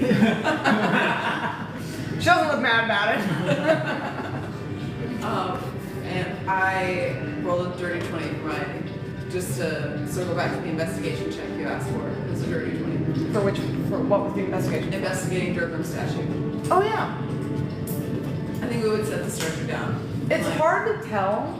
It is a monochromatic statue. And he is wearing very impressive everything. Like he's wearing a very impressive suit of armor, full plate, that has like beautiful, detailed, carved in, decorative elements. It's just carved, Yeah. but like conceivably any piece of what he's wearing could be. Do the bracers or the shoulders specifically look familiar? They do not. He is not wearing bracers. He is wearing a set of gauntleted gloves, and his shoulders like that. What's her face? Laurelia's shoulder pieces were very like delicate and unique, and he's just got like pauldrons set to his chest plate. What about in his beard or his hair? Does he have like any rings like around his? He does have like pieces of like in the statue itself, there are things that represent things that would have been woven into his beard. Nothing ring-like specifically. It's more like those clamps that you've seen before. Nothing in his hair. His hair is sort of loose, free-flowing down the wall. Huh? Do you see any kind of precious stone hammer? There is not a precious stone on the hammer. The entire statue is very beautiful and clearly well taken care of stone, but it's all just stone. Absolutely. Borin walks up as you guys pull Priya up from, or as Priya gets up from the stretcher, and what is her name? Guys. There are honor guard escorting us to the throne of Frame. And she would say to your mind, when he got out Dolana's book, there was some tension, and he asked for it as a show of goodwill, and Kazun gave it to him. They were shocked to see Dolana in her awakened form. They have been respectful. The tensions bubble below the surface. As you were having this mental conversation, or do you want to do anything, Priya? No, I'm just seeing the kid, just looking at them, I'm studying them. Looking around, going, exits, where do we get out of here? How do we Go. fast exit? Where are we going? Yeah. I would also briefly explain to you what I found in the technology and my suspicion that it was a dream spell, and that seemed like it came from Mindcaster, possibly. Make me a wisdom save, Priya. Tell me, that chainmail thief that we've Say again? carrying on, that chainmail thief Yeah. that we've been carrying up here. Oh, I was about to say that Corla steps forward and repacks it. Huh? I was gonna do it. Oh, you start to try, and it's like I'm probably helping her. Yeah, I would. I fold this fitted yeah. sheet. Exactly. Make me an investigation check. I re-roll this. Have you guys ever tried to fold like a stroller? You know what I mean? Like if you don't know how a stroller works, you ain't folding that shit back up. Can I? Does it fold forward Wait, or back? can I No. assist? Because I was also thinking of like Please do. putting it like we'll Sure, put you our, guys see we'll Corla? put our single brain cell together. And try and The one brain cell that he's in Hammond's ship. Dad struggling with the stroller. Mom's like, You guys see Corla? Oh no! What did you do? You got it all 3 and then with the assistance I rolled 1. Nice. Amazing. No. You guys see We Corla fucking step clatter forward. our heads together. This is And you're like, no, wait, we can get this. And you look like absolute chumps. Like, you're sitting there, like, trying to fold it back and just, like, making a mess. A mess of, like, just looking, like, clueless. And she comes over and, like, grinning slightly, grabs one piece of it, and does some sort of strange maneuver. it's like that gift with the guy with the Flick of the camping chair wrist. and he's like, That just flips it all actually back takes into place and clicks it back on her thigh. he was gonna. Oh yeah. Oh, okay. And she just. Well, we loosened it for you. She, give me an insight check as Corla gives you a look, Kazun. We're gonna see if Kazun. I was like watching, like I was probably like, this is gonna be funny. They're giving us shade. Inside it is nothing. Nothing. That's fair enough. You see her give you a look that she's trying to like mentally say something, and you don't know what it is. But I think that's very But fitting for I Kazun. imagine I already know it. It's like, these idiots. Like, Well, what is it? What is it? What was your roll? like a 3 Okay. plus. Awesome. Yeah, because I was about to say 5 is very easy, but if it's below even 5, then it's like, hey man, you can make a guess. Yeah, 4. Total of 4. Great. Borin steps forward and raises his hammer and clinks it against the hammer of the statue. And as he does, 2 runes, one on Borin's hammer and one on the hammer of the statue, light up in molten red. And as they light up, he takes a step back, and the statue raises its hammer and steps to the side. That's fucking cool. Yeah. The runes. I will send them to you. I think Eva would pull out her journal and would just pass it to you. Oh, okay. With her hand. Actually, I summoned pen in my hand. Okay, yeah. She's just Yep. I think, buddy. That's pretty fucking cool, isn't it? I think that I will check back in and send it to you later, but I think this is all his. Yes. And as the statue steps to the side, the room still glowing, a molten glowing line moves up in an arch. It actually starts in the center and moves like this on the wall and opens. Sick as fuck! Do you have it already? Remind me what you were making that roll for, because I forgot. Yes, what had just happened?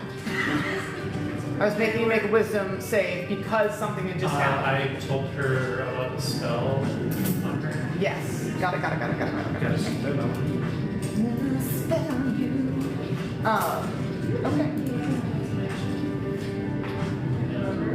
I reset it right there before you roll your check. And you made your wisdom save. 21. You're having a hard time remembering what it is you dreamed about. You've got the sensation is still there, flickers of pieces of it. You are more than anything left with a lingering sense of dread.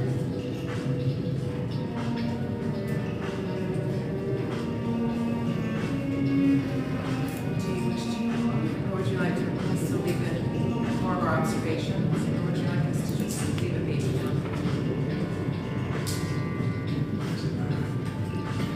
We will discuss it more. Maybe this time for us again. Maybe what we can do to help prevent this. You give me a bunch of bucks. Stay awake for all the time. As the door, Would I have any feeling of this is my past coming back to haunt me, or do I really have no idea why that? ooh, make me an insight check. I was also going to ask, could I try to recognize in her a similar feeling that Nora has after he is perhaps called or put upon? Make me an insight check. We've got a self-awareness check and an others awareness check. The 15. tiny hut was gone too. That's not concentration, so it was dispelled. 15.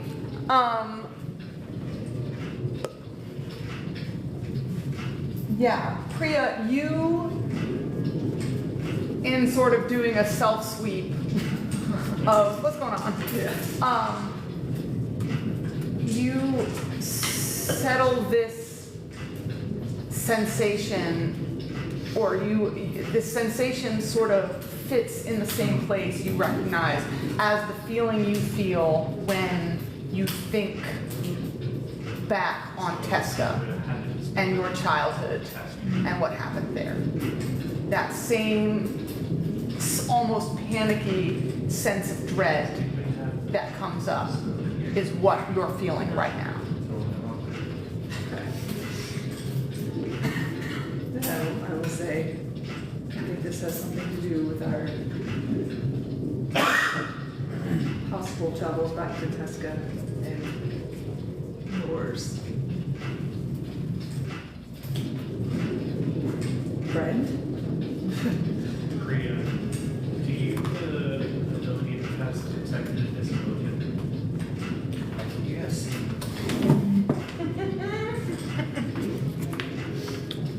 Josh, I love your brain. I do. Yo, these are so good. I'm glad. Thank you so much. Thank you so much for making them for us. Thank you for having a birthday where we get Toro's cupcake together. We're going to want to utilize that. Your tiny hut was dispelled. You can't cast spells through the tiny hut, so somebody would have had to dispel it to cast Dream on you. And at least the tiny hut to dispel that would require sight of it. Unless she could have been compelled to drop the spell herself. Or one of us Who could compel could her? You can't cast a spell through it. She was inside. I don't know Why you if The magic of the hut itself comes from Koros. I don't know if the forces that act on her play by our same rules. I was gonna say. They are able to be dispelled by Tifa. They follow at least some of the samples of magic. I think they follow. I think they follow the rules. I just think that's a question of exceptions. Being the source. I mean, the source of her power is involved. I think there's also. I think she would switch mentally at this point and just say there's also a question if the Titan is in the chain of command of the power and could interrupt the source of the power. I don't know if that's how this works or anything.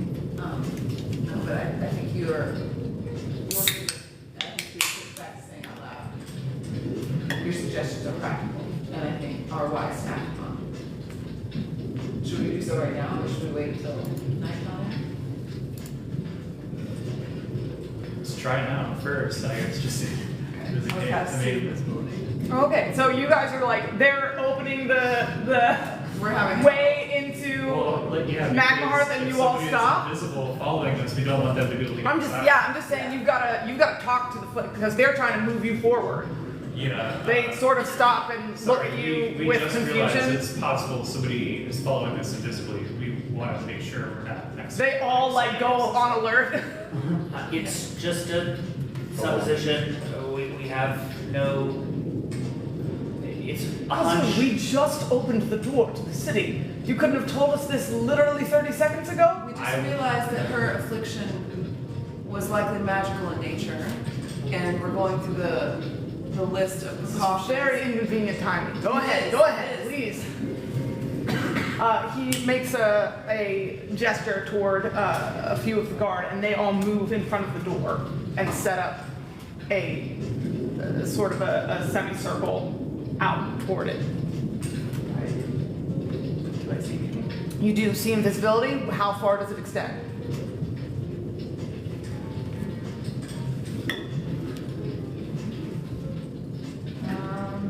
A lot of questions if there's actually somebody, or are there just a bunch of like chorus people? Or just like, It says the duration you see invisible creatures and objects as if they were visible Yeah. So just as far as you can see. into the ethereal plane, ethereal creatures and objects appear ghostly and translucent. Very cool. So yeah, whatever I can see. Cool. You do not see any invisible things. Nothing extraplanar.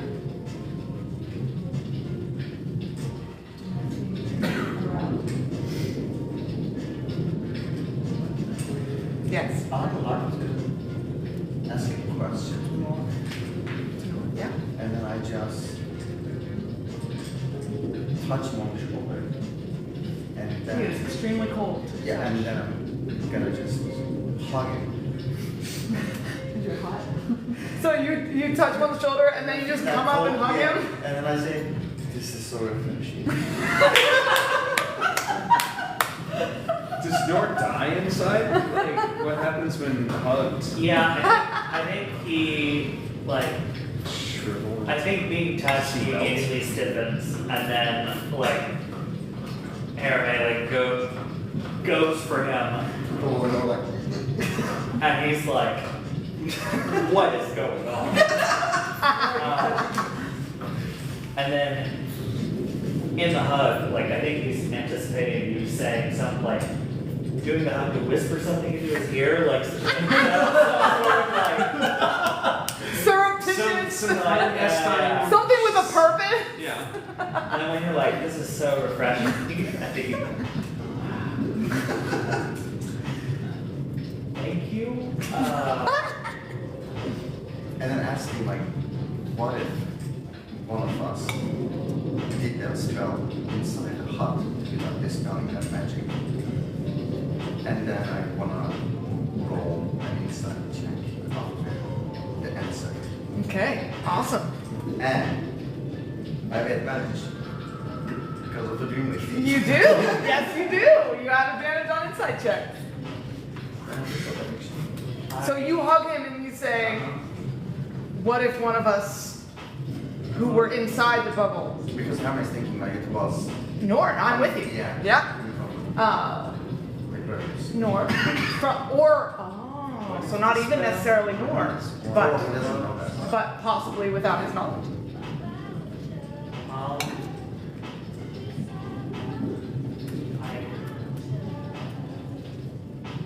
I cannot truthfully answer you as to whether or not that happened. But I have a spell being cast. Fine. When I awoke, I used a cantrip, but at that point, the dome was already down.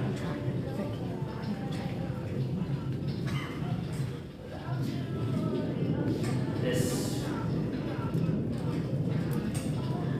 I don't believe this was me. But do you have a 100% control of the time? Can you trust you all the time? No. No, you're not. Just that I made it clear, but I do not think last night at all nights that my magic was turned outwards toward Priya. An insight check at advantage.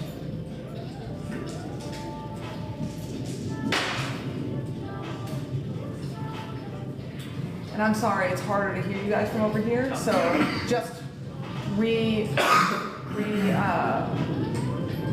repeating what you guys talked through. He said not only could this have been cast by Hyborius, but also would you know? Yeah. Can we trust you? Are you always in and Nor control of and your Nor magic? said no. Yeah. And then I said, so we might need to protect you from you at some point. That's the part I missed. Thank Ah. you. Someone quote that. That's a great quote. I think for the moment I'm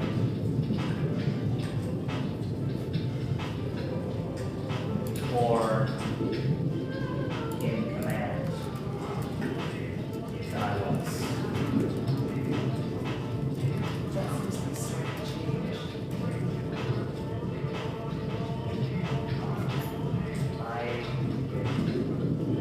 We can discuss more later, but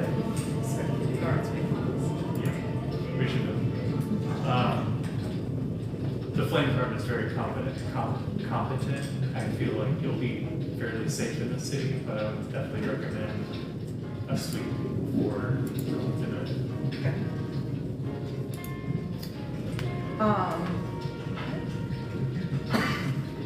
Sorry, I was finding a meme for. It's very mean. I will come back. refreshing. So refreshing.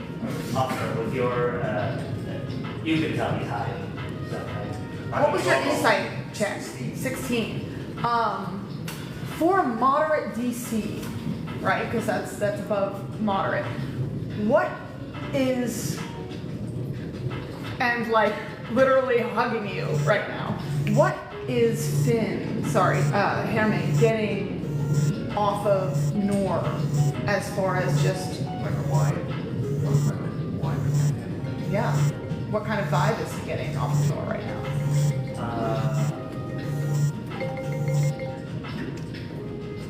I think right now he's getting a vibe of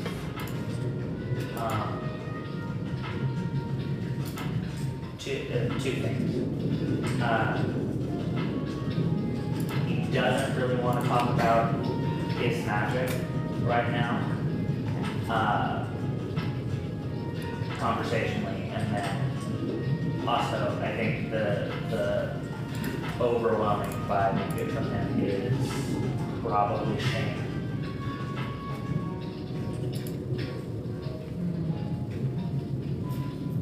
Yeah.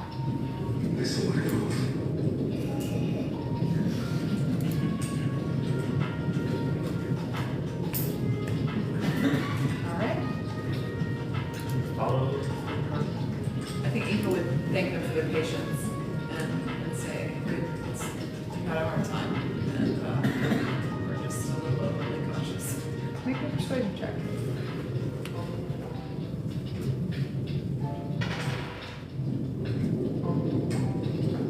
I think I would add, it may not be overly cautious and maybe appropriately cautious. Fair point. Probably cannot. You can make an advantage Kazun is helping you out. And he is of this place. Make sure you make the reroll at advantage.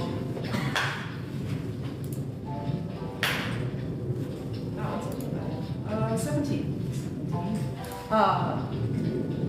Borin gives you a slight nod and says, "Our times are abundant right now," and moves in towards the city. As you guys, as the stone unseals and opens, what was a moment ago completely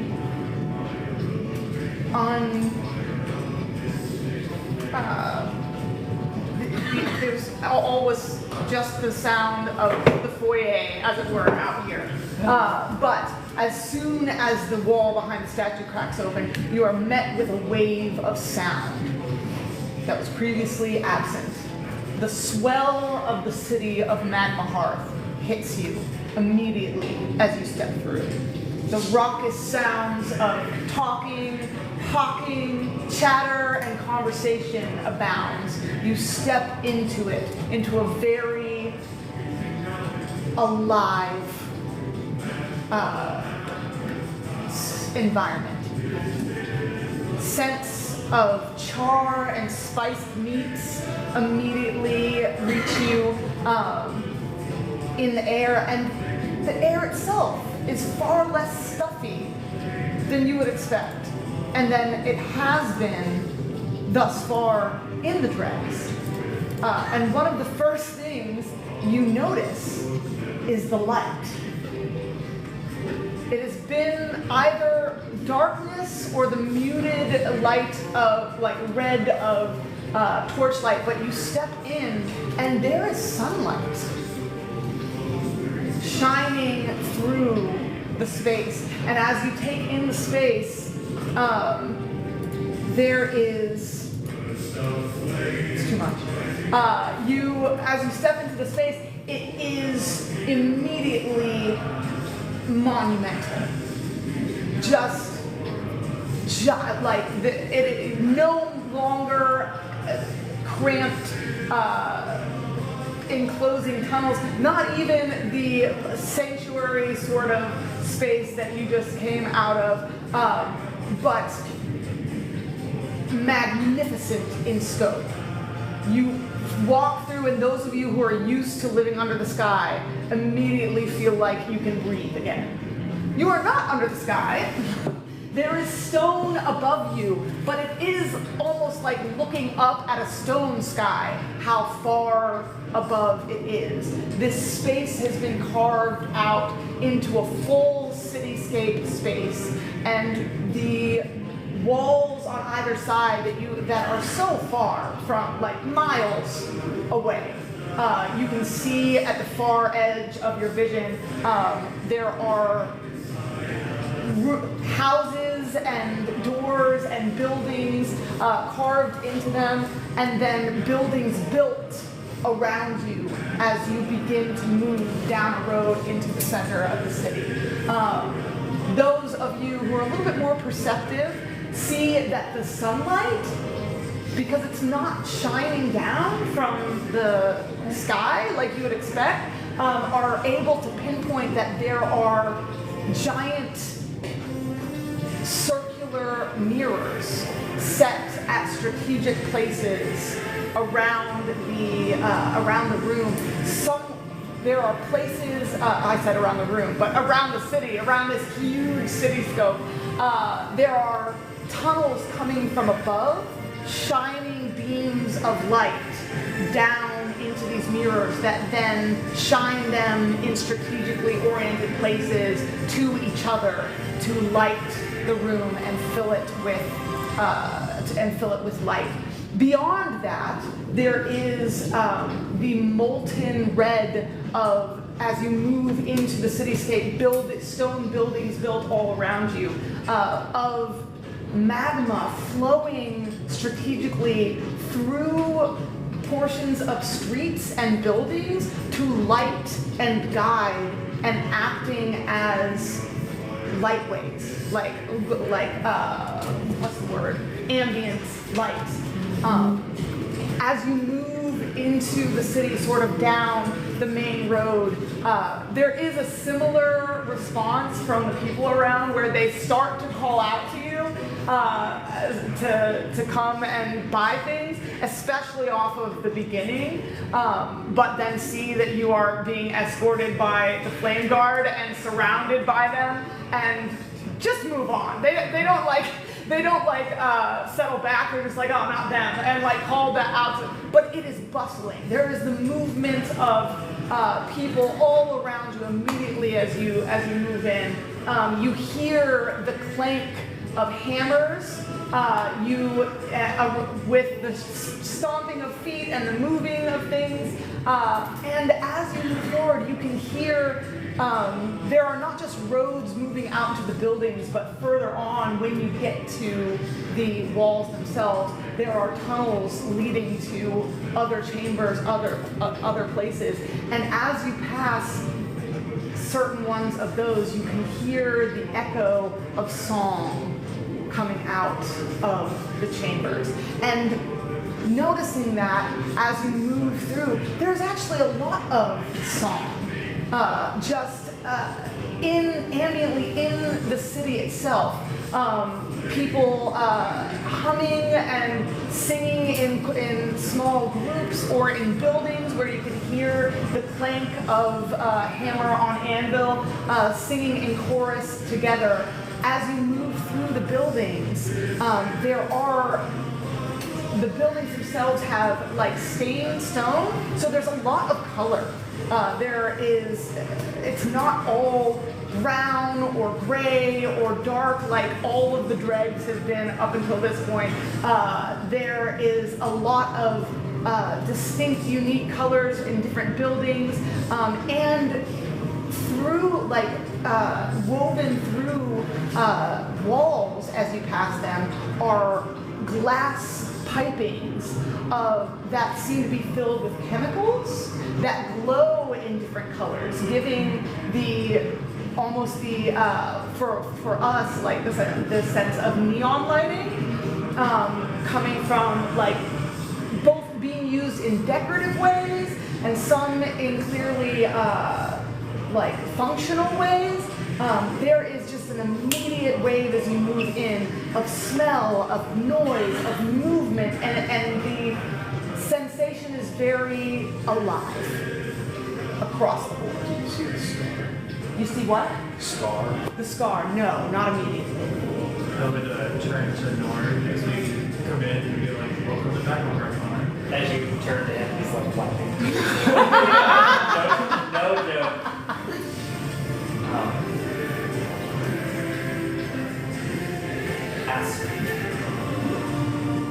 Askelar always mentioned the Forge chorus, but I teased him that it couldn't carry across the city.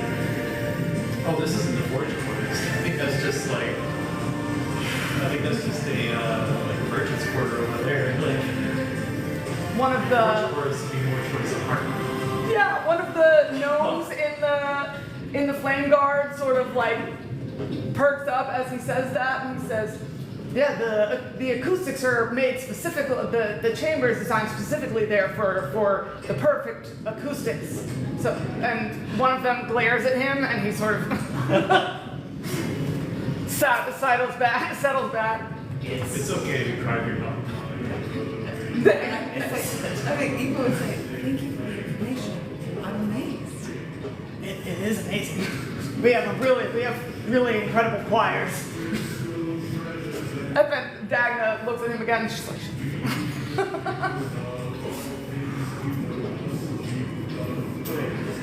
as you guys move in, I've selected this song purposely because there are sections as you move through that sound like this, like just very robust, like you can hear people working together and singing in work song chorus to keep in time and in beat.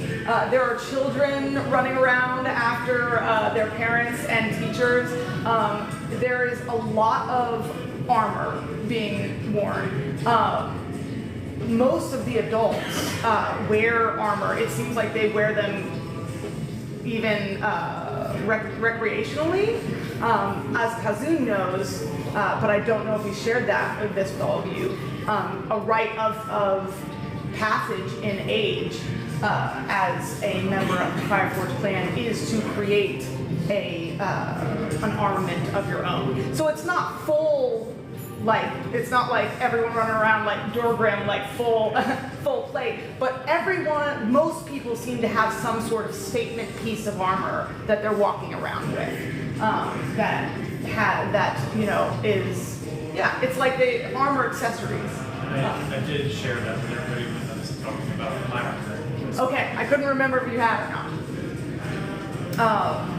Any questions or anything you guys want to look for or do as they're leading you straight through the city? No, I mean, there are things that I would like to do, but if them leading us through the city makes me feel like now is not the time to stop and do that. Fair enough. Just looking around, taking it in, keeping an eye on where they're taking us. I mean, if we pass descending office, people will be sorely tempted. So you're staring. There is a sending office here, and I don't know if you'll pass. Yeah, you'd probably pass right by it on the main road because they'd have the sending office on the main road. I legit think Eve would be like, yes, if I read it. Should I check that? I'm sure we'll have time. Okay, fair. As we're walking through, does anyone recognize Kazun? Ooh, make me a perception check. Or Dolana, she's True. It is. Yeah, make me a perception check. Also, you spoke of Ty, and I think Nor would know, given as you're bringing this up, this might be a piece of common knowledge between the two of you, that Clan Stonebreaker shares this culture of song with Clan Fireforge, and if anything, even more so. As a builder architectural culture themselves, they use song just as instrumentally as Clan Fireforge does. in fact, like, there's probably Clan Stonebreaker in here singing right now as they work on some of the Stonebreaker. Yeah, as you guys pass, like one of the places that as I was describing, of like you pass certain places where song sort of rises up, like that one of those places is like a construction site like as you're passing, you pass a point of construction that's just like in rhythm working, like every hammer is hitting at the same time. They are working in cohesion with the song that they're all singing, and it's very robust and joyful. Is it a new building or is it like a repair? Good question. Ooh, great question. I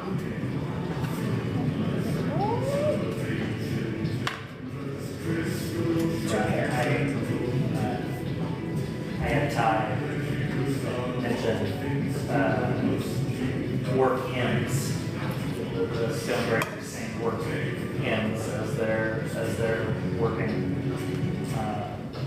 like chain gang songs or shanties, like work songs to keep everybody in time. Are there any kids that look like orphans? Make me a perception check or an investigation check. That was a 15. 15. Okay. And were you making your own perception check, or were you just adding on to him? Yeah, probably just that on. Okay. Real quick, it is 10:15, but we started really late because of my setup.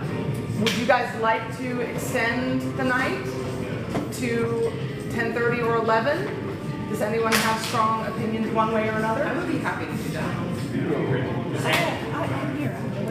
Yay! Okay, if you guys are, I would love to extend to 11 since we have this cool place that we have set up. 11 would be the latest, just so that, because I have to drop everybody off. So. Fair point. Hard stop at 11 then. Okay. 17. 17. Okay.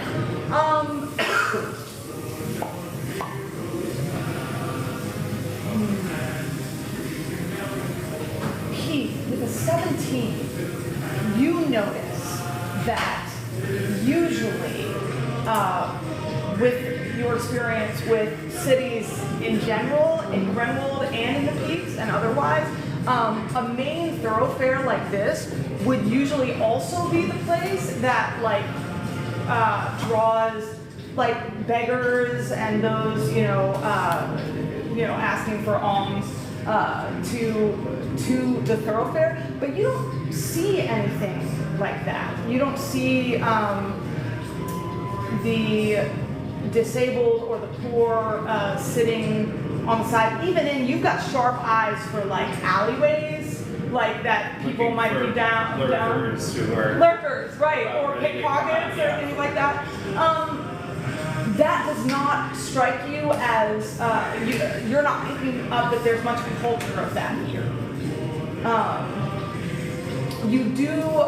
You can tell as you're sort of making your way through the city that there are sections and groups that are clearly poorer than others. They don't seem destitute. And they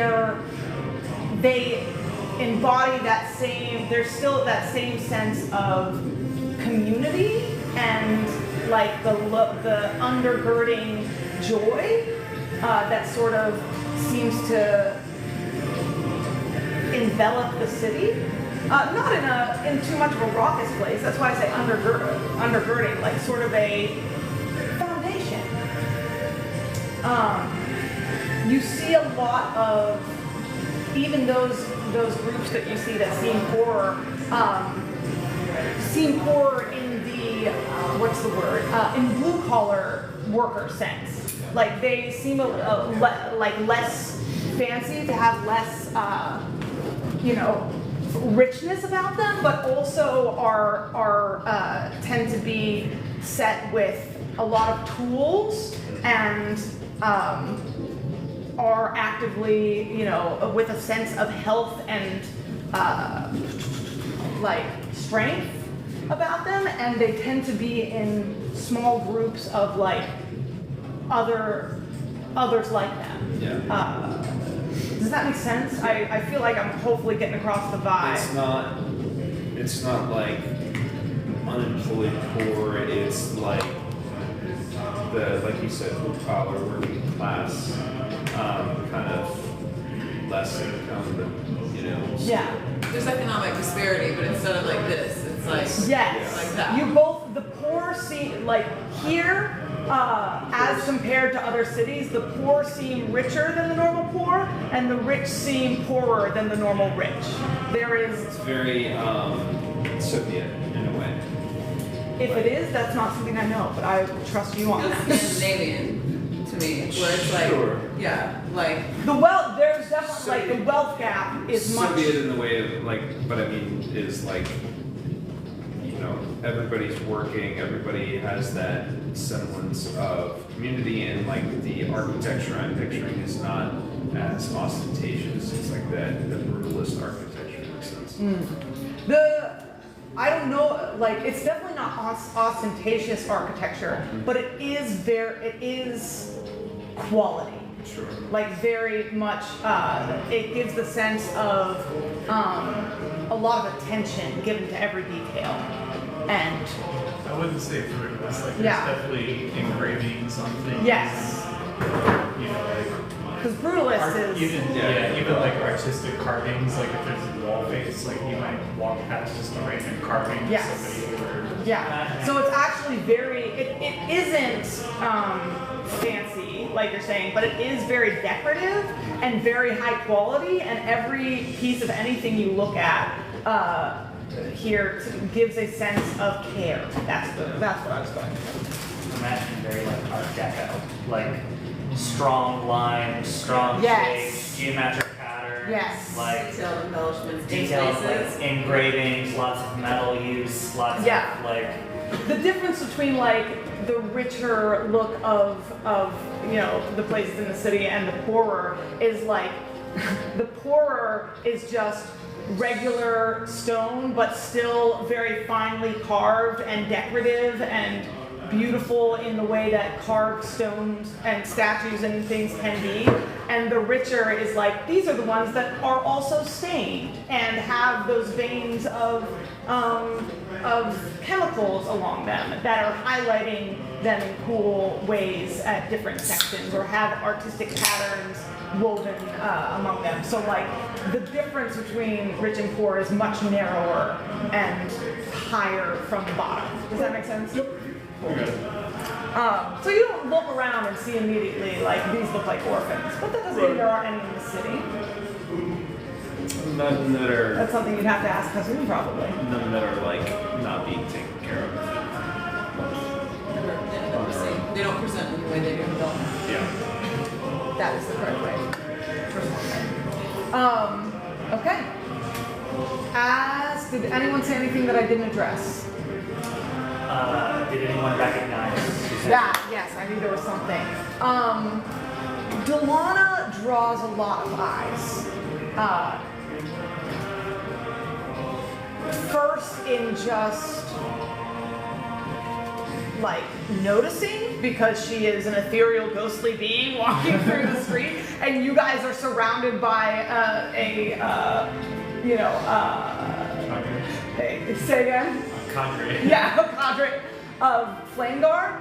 So that draws attention, and then she draws even more attention, and you can see that there is often in passing a sense of recognition, where there's like this surprise and people look around at each other, and there it does begin to be like a wave of muttering that starts to follow, of murmuring that starts to follow you guys as you move through the city. And after about like getting halfway through or so, people start.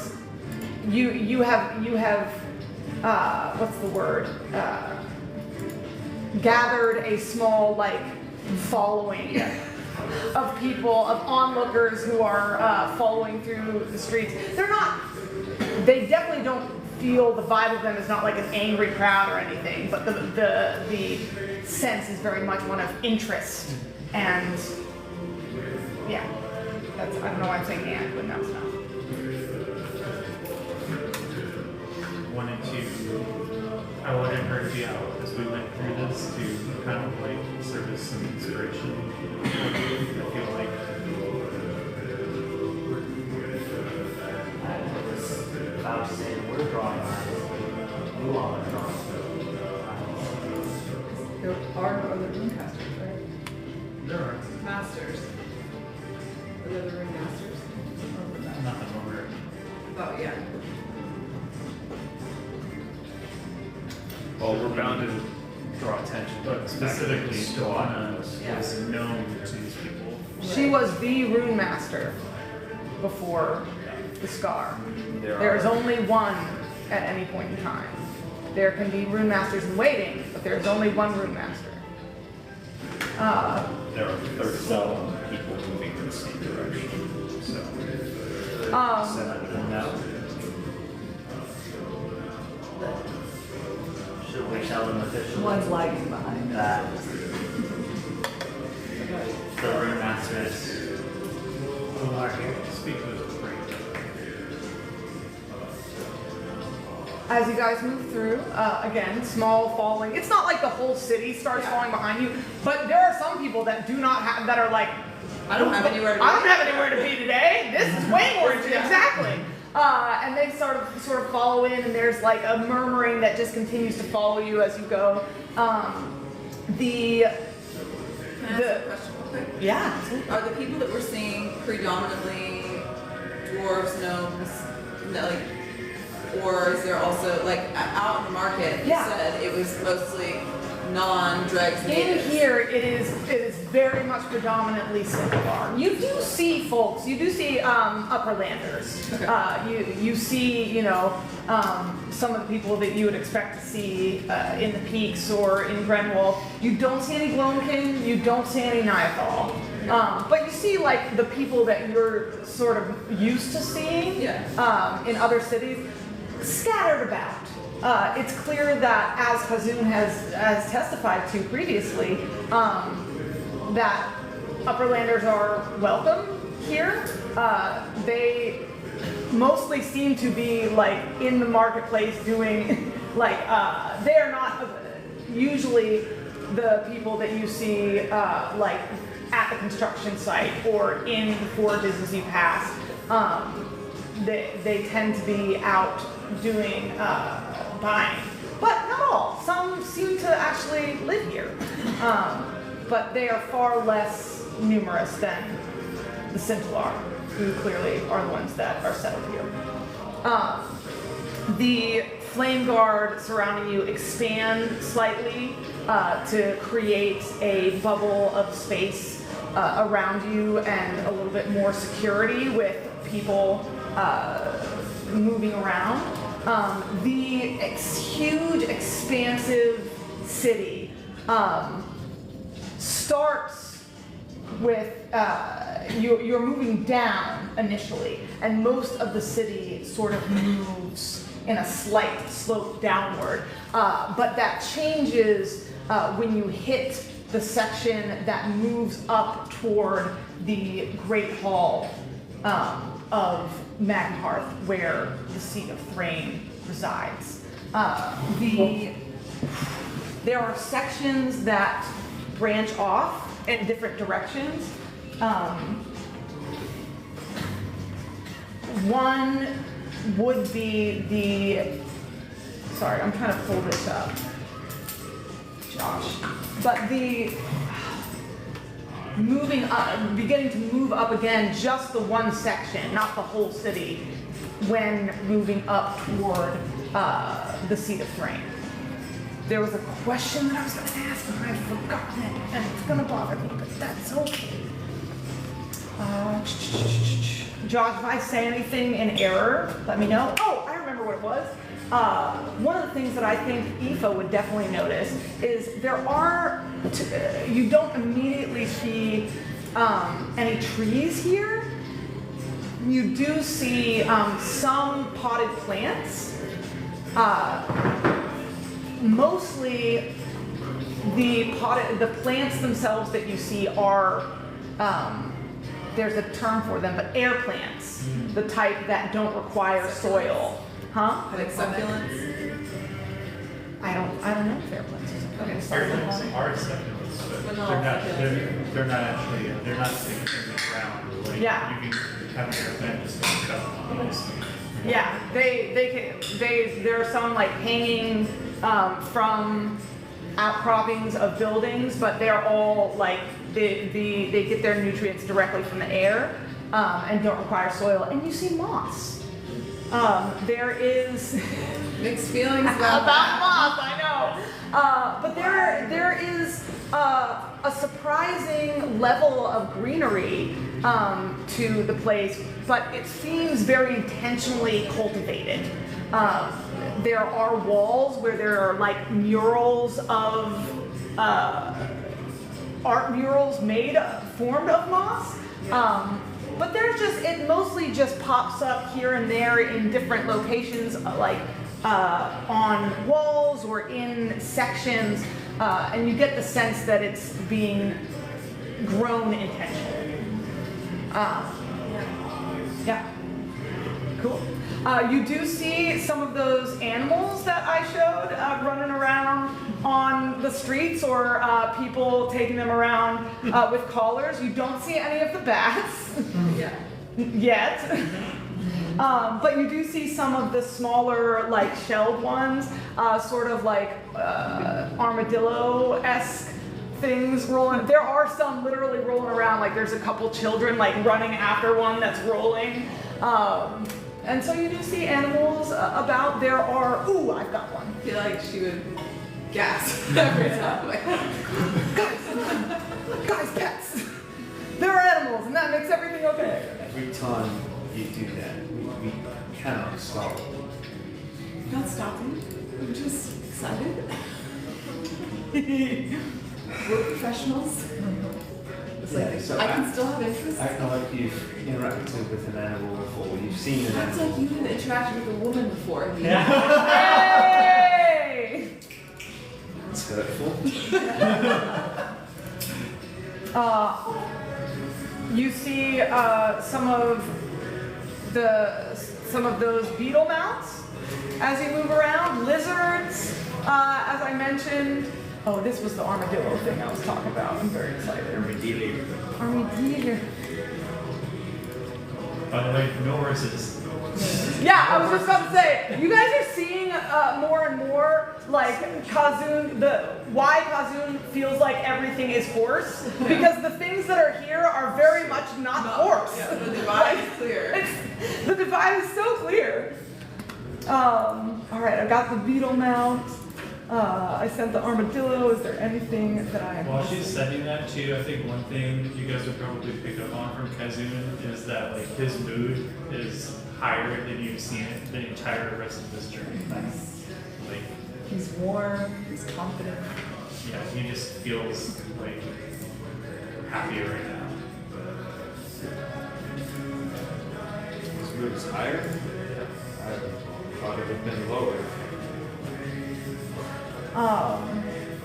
Yeah. Trust his people. Given, well, lower. He loves his home. Lower in terms of height. Oh yeah. Hey. He's I'm four trying, the times- thing that I was trying to look up, Josh, that I want to make sure I'm not getting wrong, is sort of like the location of the scar in connection, I don't in think the I- context of where all of you guys I are. don't think I put anything specifically anywhere, just Okay. different places. Okay, this is what I'm going to say then. As you guys move and begin to move, the road begins to sort of separate from the rest of the city and move upward. The city keeps going below and beside the road for a bit, and then stops as it as the rock plunges into a huge section of magma. So the center of Thrain's seat, where you are all heading in Magmahearth, is raised and sort of in the center of all of this magma around. And I'm going to send this is not like a perfect depiction, but to give a sense of what you're walking up toward.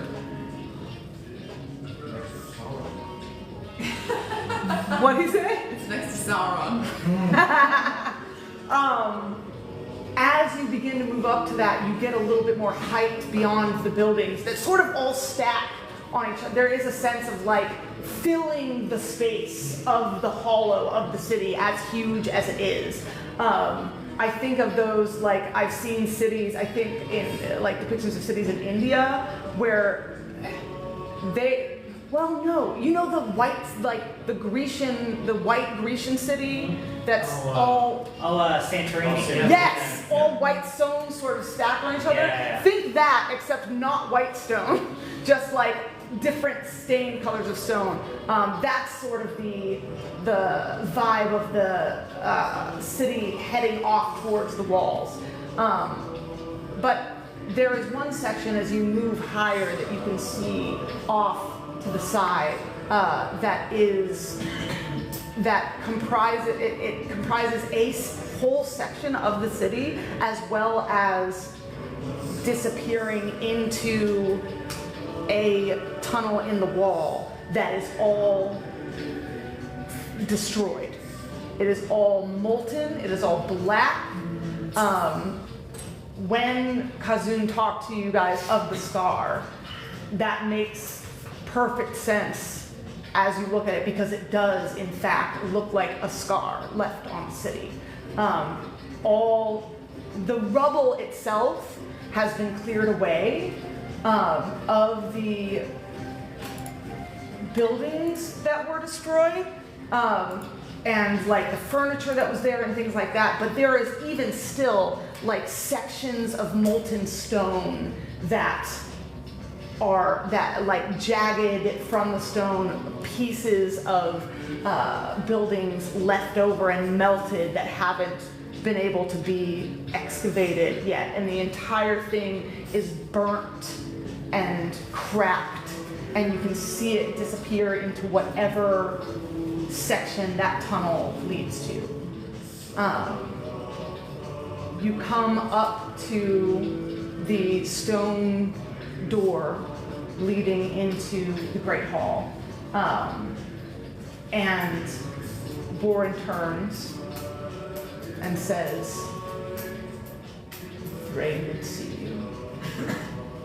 The rest of you may remain here in the city." I think Eva would immediately ask me, are you comfortable with that?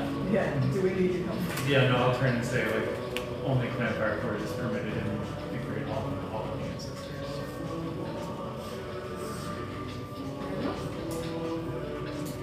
How would you contact us? Where should we go? Where should we plan to meet up?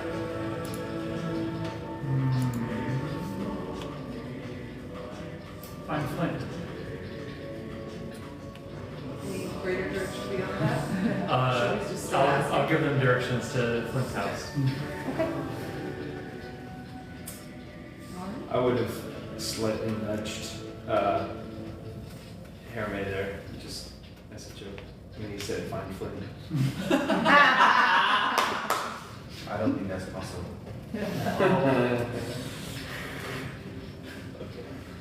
Got too deep. It got sad. Got sad. Oh, we made it so. Are you all comfortable with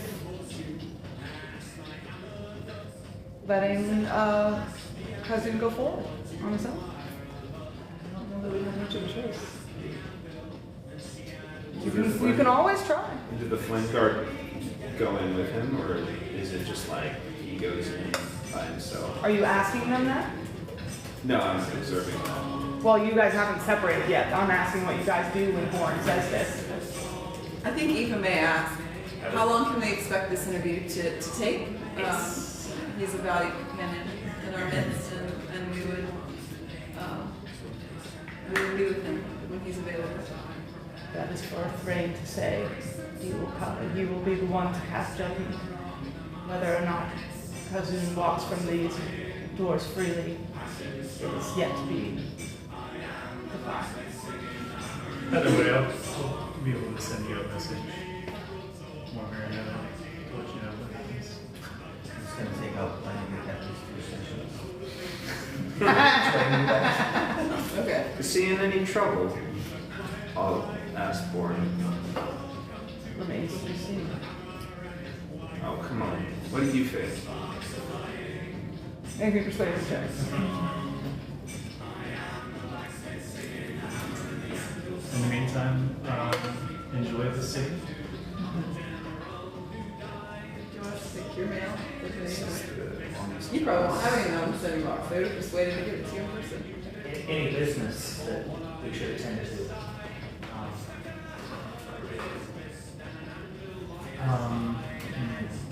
I'll look my armor but he said, I believe he said they confiscated it or took it. Yes.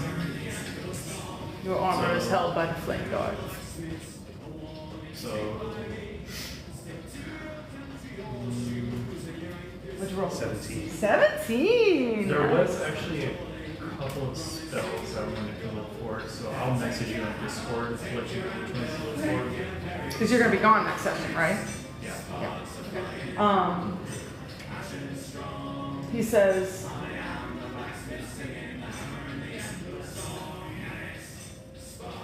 I will say that most visitors to this esteemed city do not require an honor guard on their way through.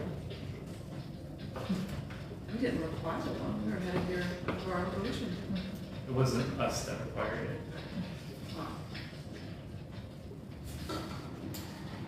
You're still really haven't answered my question. I mean, are we talking like execution, dismemberment, disembowelment, all that sort of thing?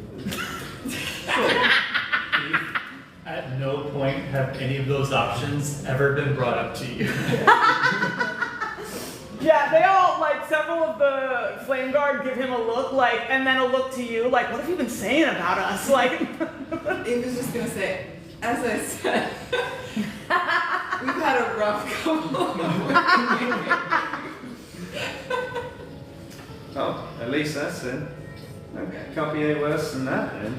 Borin says, well then, I suggest that you take your rest here in the city and take advantage of the great trade and other amenities that it has to offer. Whether or not you will be leaving with your compatriot is not for me to say.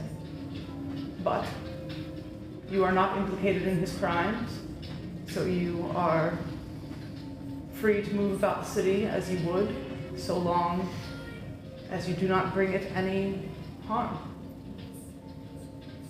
I think people will look at Kazun. I think she would give him a hug. Or like pause for a moment to see if he's like accepting of that. And if he accepted, she would hug him and she would just say into his mind, if you need us, we'll be there. No matter what stands between us. Yeah. Nora's also going to turn to Kazun and kind of put hands on her shoulders, kind of square him up.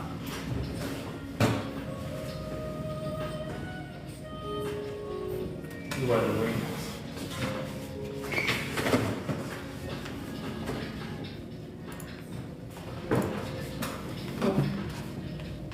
Make them consider what it would mean to put you in chains.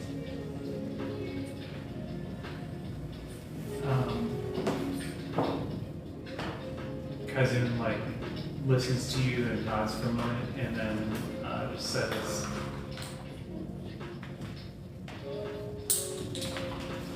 "Nora, I have not felt as confident or as at peace at any moment in this journey as I feel right now. I believe I will be seeing you all shortly."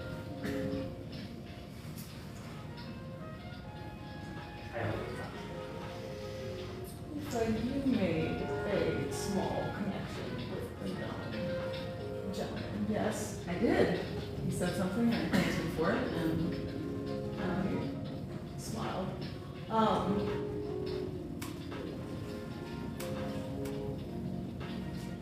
Make me a real quick general persuasion check.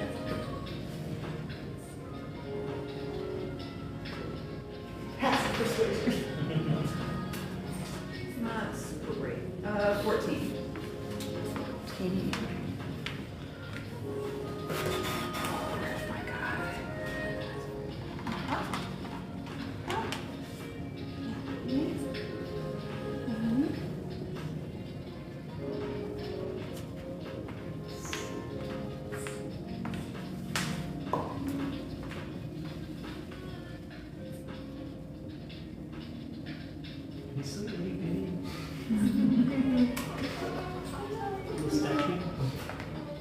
It's a little statue.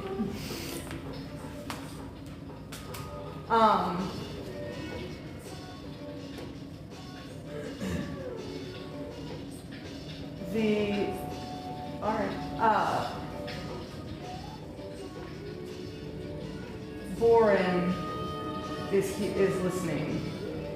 Did you pull Kazun aside to say that, or are you saying that I think so. boldly in front of everyone? I don't think I. I feel like this is a moment where we have clustered together, kind of like a last goodbye. Like to say goodbye. Yeah. Sure. Okay. Borin and the group are sort of observing this.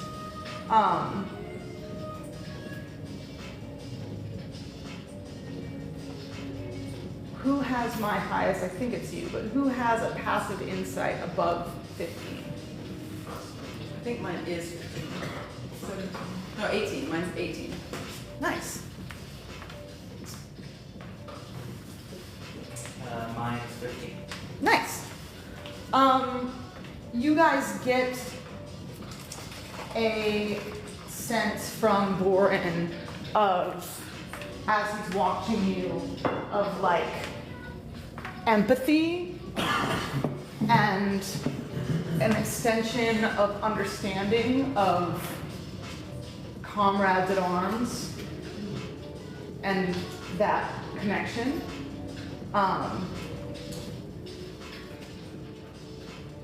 And when he speaks, it comes with a tone that's almost like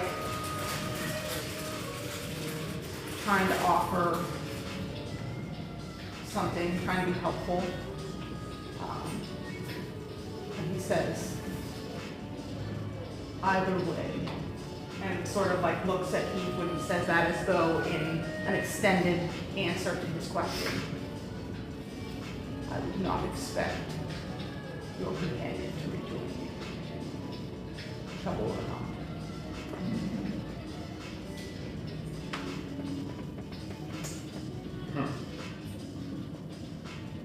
Discussion to be had at a later time.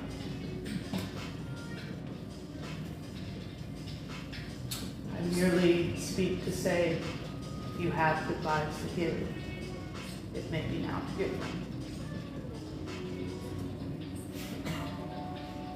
I'll go over and just tap my hand onto Kazun's shoulder, and no, guidance lasts a really short time. Yeah, I think it's one round. Yeah, so I won't do that. But the same. Right, well, good luck then. You said we had free reign in the city, right? He's such a dick. Why is he being such a dick right now? Okay, Getting there. Okay, all right. You said free reign in the city, right? Borin says you are free to move about the city as any visitors of Magmahearth would be, and just as subject to all of its laws and consequences.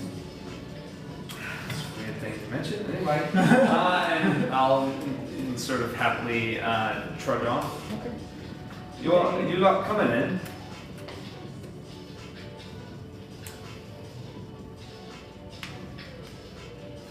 We wait. Okay. Yeah, this is a situation where we wait for him to go, not we walk away. Totally. We're That's standing very here fair. until the door's shut. Okay.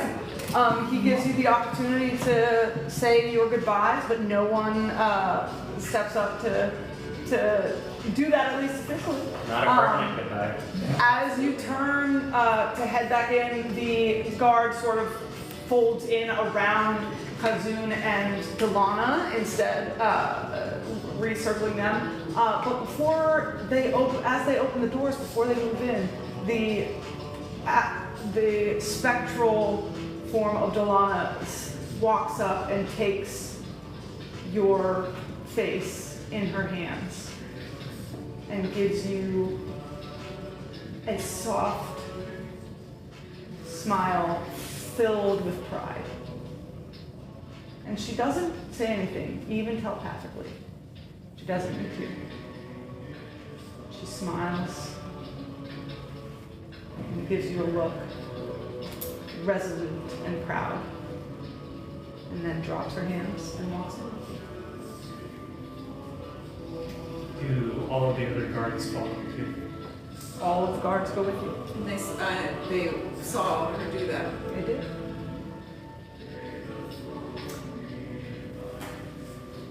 Kazun. I would just kind of just nod at her and just smile back and he does not look back at y'all because he goes,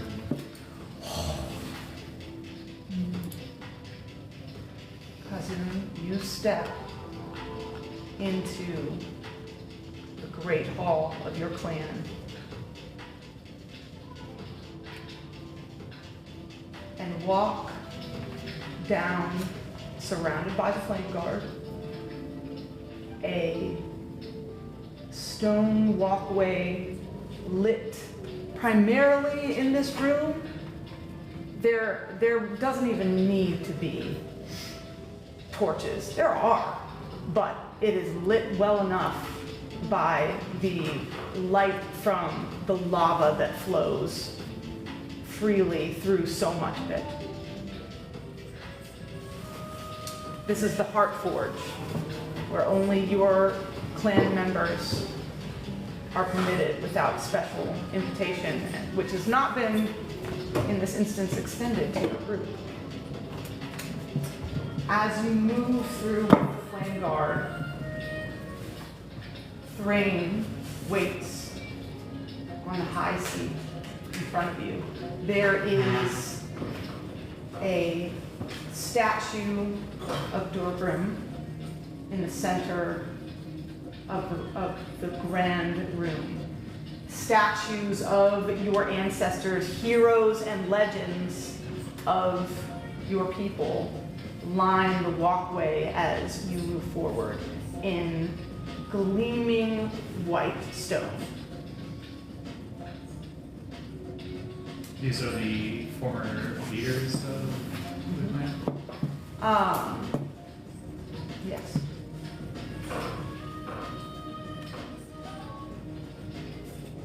As you walk up, I know we're about to close, but if someone, just for my heart's sake, will put Kazun down there in front of the seat of Thrain. Thank you. Oh, it's the music again. Yeah. What is this music? It's getting to me, man. Who would be here?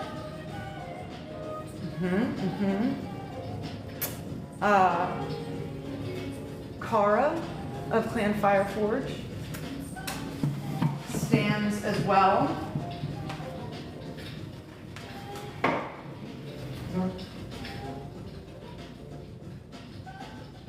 On the elevated platform, and as you all move up, Borin breaks off and moves around to take a place on the other side, moving up a set of stairs. There is no standing rune master, and Elda is not here. So before you stands the available members of the Council of Clan Fireforge. And as you walk up, the Flameguard with you flanks behind you. And Thrain sits before you on the high seat. It is not a throne, and they do not call it such. For there is no king in Magmahearth. But he looks down at you. And if I can find my notes.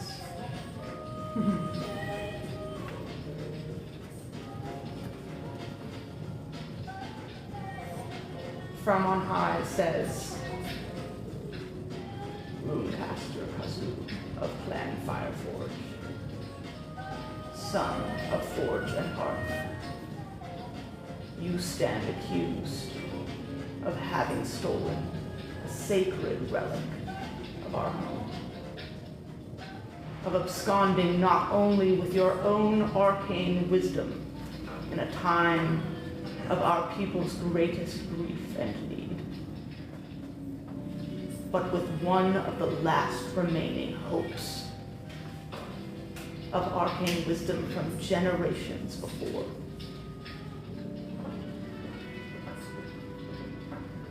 Speak your case.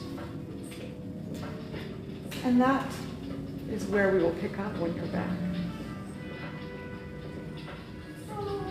Unless you want to say something before we go. That. No, I was just going to turn to, was it, I will say that though as long as it can extend this far, though the aspect of Dolana stays next to you, Borin keeps the book and walks up that's what I was going to ask. and hands it to Thrain before Thrain speaks. That's it. Okay. And she's not tied to the book, she's tied to me. So she has to be within 300 feet. Okay.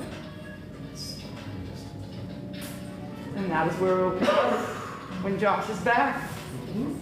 Next session, it will be you guys in the city, not knowing whatever's going on with Kazun in the Heart Forge. Seeing the sights. Finding North of it. So come with what you want to do in Magmahearth, any conversations you want to have together,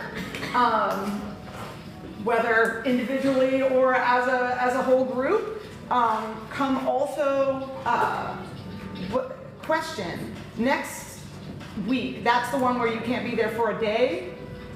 Okay. That's okay. Then we will just have to unfortunately be without you because I can't. That's my D&D weekend where my 2-week games play, so I can't like switch it around, unfortunately. And the 27th is going to be the same situation. The 20th and the 19th, though, is not the same situation. Chase will not be able to be there on the 20th, but he is available on the Updates. Oh, okay. I received an update today. Okay. I'm traveling for work. They're expecting me to be there a day early. I thought I was going So it doesn't matter. to be traveling on Monday. So you're going to be missing Friday, both? so I have So to miss both sad. Frost and Titans that week. Okay. So feel free to play on normal day. So Nora will be gone on the 20th. We're going to be missing Josh and Kazun on the 13th and the 27th. We will see what happens between now and then. Well, thank you all.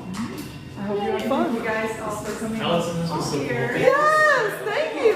Biggest table ever. Red? The Heart Forge is Oh my god. It is. I know was starting to tear up when you were describing Magmahearth. Same. It was such a Same. cool description. Like, I appreciate that because like I was very excited about like the concept I had in my mind and heart, and I wanted to do justice. So that makes me excited. I got big chills when the music started. Yes. When you switched the music, like we came through the doors and all of a sudden we could hear it starting to slowly build. Yes, the magic the of music triumph.